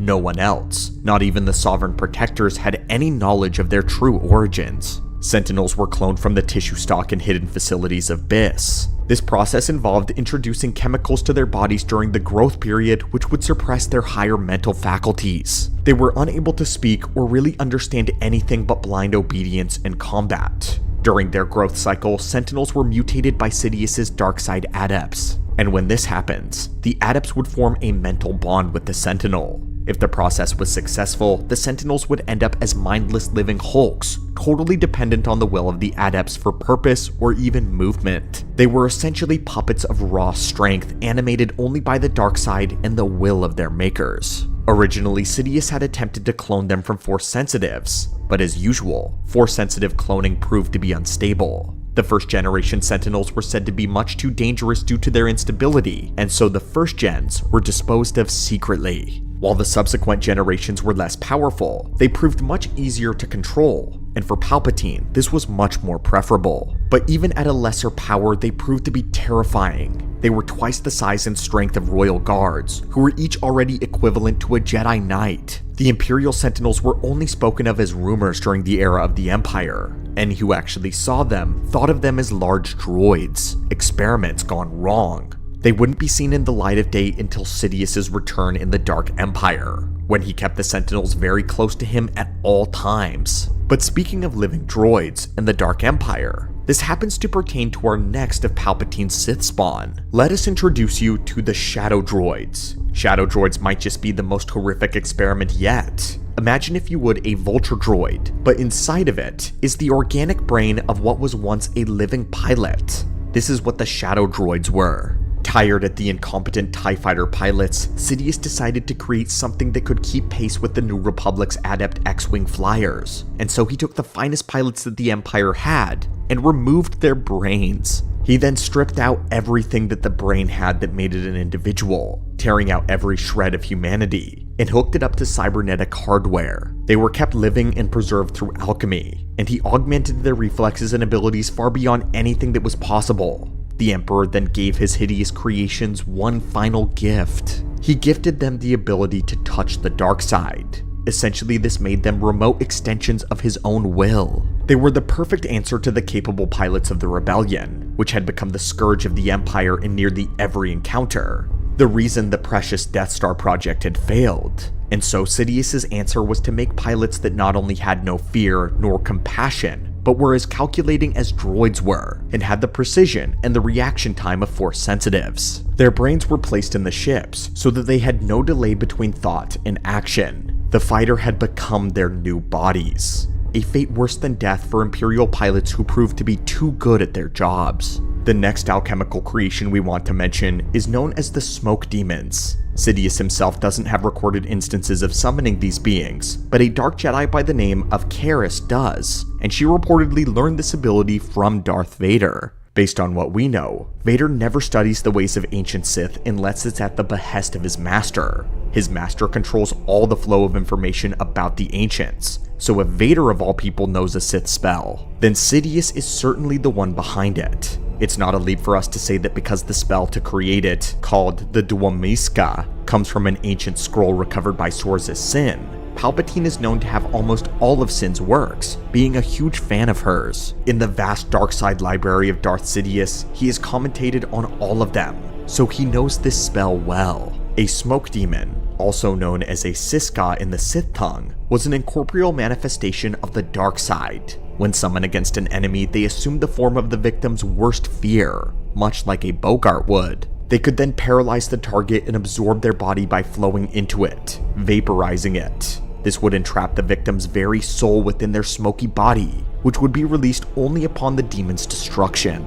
Despite being made of a smoky substance, these things had significant strength, as one was able to defeat Chewbacca one-on-one. Regular weaponry has no effect on them, however they can be harmed by the unique properties of a lightsaber. Finally, we have to end with Darth Sidious's favorite monster by far, what he called his minor masterpiece, a monster known as Darth Vader. This is what Sidious writes of Vader. Of all the monsters I have created, I regard Darth Vader as something of a minor masterpiece. No, he was not an entirely alchemical creation, but he was my monster nevertheless. Even though he failed to live up to his full potential, there was much pleasure in transforming Anakin Skywalker from a bright-eyed, tassel-headed youth into the greatest Jedi killer of all time. Yes, he ultimately turned against his master, as monsters sometimes do, but that was my fault, not his. Given the opportunity to create Vader again, I would, and with zeal. In the novel The Rise and Fall of Darth Vader, it is confirmed that Sidious used potions and alchemy to keep Anakin alive on the trip back from Mustafar. And during the several-day construction of Lord Vader, Sidious was spending all of his time conducting rituals, utilizing his artifacts in order to keep the transformation process alive. In this way, Vader is included with Sidious's monsters appropriately. Like he said, Vader may have not been an entirely alchemical creation the way that the others were. He was not a creation like the Chrysalide or the Sentinels, but there was alchemy involved. It took decades for Sidious to warp the Jedi's greatest hero into the bane of their existence. And after all, annihilating Jedi is the main reason why every Sith spawn creature exists. And so, that was our deep dive into Sidious's alchemical monsters. This aspect of the dark side is something we think isn't talked about enough in the lore. I really wish in the lore we got more insight into how the process actually works and functions. A lot of it is just theory in the end result, but what does alchemy actually look like? Mostly we get vague references to rituals, chemicals, and potions, but little else than that. However, the results of the process is always grandiose in scale. But what do you think, my friends? Do you wish we got to see more Sith mutants, Sidious's creations included? I think there's a lot of storytelling potential here. There's an easy way to make a horror-related creature feature with Sith spawn as its main focus. There's just so much potential here. The closest things we get to it are the Death Trooper novel and Red Harvest, but there's still plenty of monster stories left to tell with the Sith and the dark side involved. But as always, my friends, thank you so much for watching and supporting the channel, and until next time, may the Force be with you. In the age when Hutts ruled criminal syndicates, cartels, and shadow empires, when their names were spoken in back alleys and throne rooms rather than in Jedi archives, there was one among them who chose another path. His name was Beldorian, and for a time, the galaxy forgot that he ever existed. Yet his life is one of the strangest and the most tragic in all of Legends, because it proves something that the Jedi never wanted to admit. Even a creature born for hunger can hear the call of the Force. Long before the fall of the Republic, before the Clone Wars, before the rise of the Empire, the Jedi discovered something that they had never seen before. A young Huttling powerful in the Force. Hutts already lived long lives, sometimes for centuries, sometimes for a millennia. Combined with the Force, such a being might one day become unstoppable. Yet the Order did not turn away. They brought him to Coruscant, to the Temple, to the heart of the light. There he was trained alongside other initiates. He learned to quiet his mind, to slow his breath, and silence impulses that every Hutt is born with.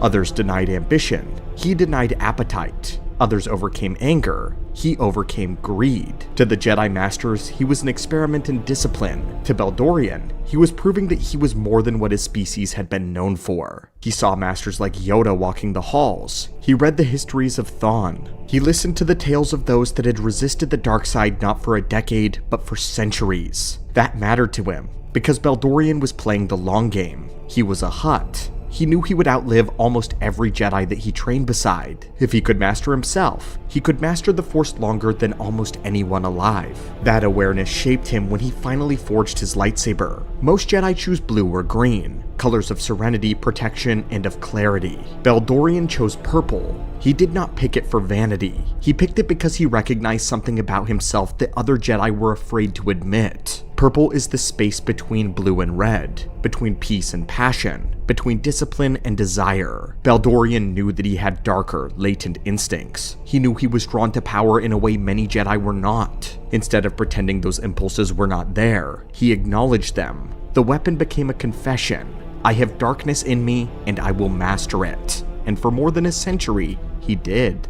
Baldorian served missions for the High Council. He traveled to distant worlds to sharpen his senses. He endured grueling trials on places most Jedi rarely visited. He was taken to Aphel, a shadow world where light is scarce and force perception must be precise. He was taken to Yenibith, where contact with the living force can be overwhelming. These were not casual field trips. These were places the Jedi sent those they believed could handle something more intense. And Baldorian did. For decade after decade, he was proof that even a being born to overindulge could live by the code, until the Council sent him to a world by the name of Nam Korios. Nam Korios was not an important planet. It was a quiet, storm-dark world at the edge of galactic concern. Yet, there were disturbances in the Force there that the Order needed to know why. So they sent 2 Jedi Knights, Baldorian, and a fellow Jedi by the name of Tiselda. This is where the story turns from history to tragedy. Nam Korios was not dead. Beneath its quiet surface ran currents of power, focused through a strange native crystal known as the Tsil.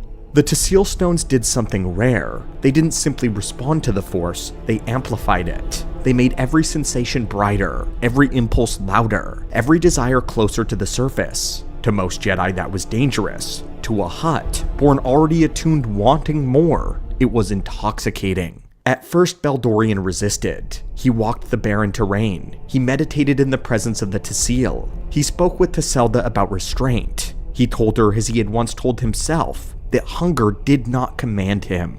But Nam Korios was patient, and the Tsil stones did not tempt him with pleasure or wealth. They tempted him with power. Real, immediate, living power. Power that did not have to be granted to him by the High Council, or bound by the Code. Power that could fuel the Hutt body for centuries. Power that could make him not just the only Hutt Jedi in galactic history, but the greatest Hutt who ever lived. That was the thought that pushed him over the edge. Baldorian had always believed that the Force was something that he could hold in balance. On Nam Korios, he discovered something worse. The Force could make his very nature stronger. It could make the Hutt in him louder. He did not stumble into the dark side. He chose it. He chose to embrace that part of him. The part that he had disciplined for over 100 years. And when he finally turned, it was not an accident. It was not a moment of weakness. It was a declaration. Tiselda stood in his way. The 2 Jedi who had arrived together did not leave that way. In a storm-lit, crystal-lit duel, Baldorian unleashed the power that he had always kept caged, hidden from other Jedi. His purple blade twisted and redirected mid-strike, displaying hints of the 7th form Juyo. He fought with more strength than most humans could withstand, and Tiselda fell. And when she fell, the last tether to the Jedi Order that Baldorian had snapped. From that day, Nam Korios had a king. Baldorian reinvented himself as Darksiders often do. He did not call himself Knight any longer. He took titles. Baldorian the Splendid, Baldorian of the Ruby Eyes. He reshaped his Hutt body through the Force, refusing to become the sluggish, overgrown slug his species was known for. He remained muscular, powerful, a warlike Hutt of legend, and he ruled Nam Korios with an iron will. But this is also where he would encounter his demise. Nam Korios was home to a species of a parasitic being known as the Drakh. One of these Drakh had mutated. They were far more cunning than the others. This Drakh chose to take on a humanoid form and called himself Zim. Zim came before Baldorian not as a slave, but as a partner. He offered an exchange: access to the Tsil stones, access to the planet's secrets and its power, and in return for helping Baldorian stay strong, young, and vitalized. Baldorian accepted this bribe. Why wouldn't he? He was Hutt. He intended to rule for centuries. He had fallen to the dark side to escape limitation. But Zim was not serving him. Zim was feeding on him, quietly, patiently, for years, then for decades, then for centuries. He siphoned the Hutt's Force energy, using it to fuel his own nightmarish plan to one day flood the galaxy with the Drakh and enslave every living creature. So we have the perfect dark side irony, a being who fell because he wanted to consume power, slowly being consumed himself. Still, even drained, Baldorian remained incredibly dangerous. He could still summon massive Force storms. Few Dark Jedi ever reached this tier of power. Even some Sith Lords never do. He could still bend the minds of those around him. He could inflict debilitating pain on servants, ending them with a thought. He could still wield his purple lightsaber with enough strength to nearly snap a human's wrists with a single clash. What he could not do anymore, though, was leave. Centuries had worn on. The Republic changed, fell, and rose again. The Clone Wars came and went. Order 66 burned through the Jedi like fire through dry grass. But no one came for Beldorian. No Inquisitor, no Clone Trooper, no Imperial assassin. He had vanished from the galactic stage long before, buried himself on a backwater planet, and so he survived what so many greater Jedi did not. He survived because he was forgotten. This is the part that makes him so fascinating. Beldorian lived as a Jedi for more than a century, but he lived as a dark Jedi tyrant for nearly 4. Few Force wielders get that long to grow, to experiment, to twist the Force to their liking. If he had been found by an actual Sith tradition, by someone like Vader or Sidious, and they had chosen to train him instead of destroy him, he could have become something terrifying. A Hutt whose entire species' instinct for control was now molded by Sith doctrine, a being who never felt guilty about taking, a being who could live for centuries and not diminish. Instead, he became a dark god in a decaying temple, slowly leached by a parasite. By the time the New Republic era rolled around, Beldorian was still there. Old, not frail, drained, but not harmless. He still remembered masters like Yoda, tales of Thrawn. He still remembered the time when the Jedi were unchallenged. He still remembered what it felt like to be the only Hutt within their halls. That pride never left him, even when his telekinesis faltered, even when he sometimes struggled to lift a tray, even when his storms came less readily. Inside, he was still Beldorian. But then the planet received an unexpected visitor. Leia Organa Solo had arrived at Nam Corios. Leia was not there for him. She was there because others had been captured, because the plot involving Zim and the Tassil Stones threatened to spread far beyond one forgotten world. But in coming there, she walked into the domain of a creature out of another era. A creature who had once stood in the temple and now sat on a throne as a dark Jedi king. Beldorian captured Leia. Of course he did. He wanted to know why a Jedi of this new era had come. He wanted to boast. He wanted to tell stories. In his mind, he had outlasted the Jedi. He had outlived the Purge. The galaxy had turned several times, and yet he still remained. So he spoke to Leia of the past, of ancient masters, of the choice to fall, of how the Jedi had asked him to deny what he was, but the dark side had offered him the chance to become what he was meant to be. This is where his philosophy becomes clear. He did not believe the dark side corrupted him. He believed that it had completed him. He had always had a natural, latent connection to selfishness, to wanting, the desire to possess. His species was built for it. The purple amethyst blade he had once worn as a Jedi was not a mistake. It was a sign that he knew that about himself innately. What finally pushed him over was not weakness, it was opportunity. The Tassil Stones made it possible for him to embrace fully what he had always been tempted by, and once he embraced it, he never looked back. Leia, however, was not there to be impressed. She recovered her weapon. She confronted the Hutt. And now we finally see Beldorian fight not as a rumor, not as a historical footnote, but in a real duel. Even in his drained state, even after centuries of being fed upon, he was a monster. He swung his lightsaber with such force that each collision rattled Leia's arms. He redirected his strikes mid-swing in a manner of Juyo, keeping her guessing where the next attack would come from. He combined the raw Hutt strength with refined training and dark side ferocity. It is no wonder that in his prime he ruled an entire world, but it was not his prime any longer. This is the tragedy. Leia was not on the level of Luke. She was not at the level of the great prequel era Jedi duelists. She was still growing, yet she outmaneuvered him successfully, not because she was the better swordsman, but because he had spent centuries in luxury, in rule, in isolation, in slow starvation from the Force. Zim had taken so much from him, because the power he had once consumed had now been consumed from him. In the end of the duel, Leia bisected him. A clean, decisive kill. The only known Hutt Jedi. The only known Hutt Dark Jedi. A being who had lived through half a millennium. Cut down by the daughter of Anakin Skywalker on a forgotten world that should never have mattered. Before Beldorian died, he said this: "I may be a lazy old slug now, but I am Beldorian still." It is a defiant final line. He knew what he had been. He knew what he could have been. He knew that his potential had never been fully realized. He knew that had he been trained by true Sith, or had he stayed a Jedi long enough to lead, he could have, or would have become one of the most dangerous Force wielders in galactic history. Instead, he reigned over a world few ever cared about, was drained by a parasite no one knew, and died to a Jedi who was not even in her final form. And that is why the story works so well, because it is not about a Hutt Jedi who fell. It is about what happens when a being with a naturally dark-aligned temperament tries to live in the light, succeeds for a very long time, is finally given a taste of what unlimited power feels like, and then one who chooses it. It is about how the dark side will wait for centuries if it has to. It is about how the Force, when amplified by outside sources such as the Tassil or Nam Corios, can turn discipline into indulgence. It is about how hunger, when given power, does not stop.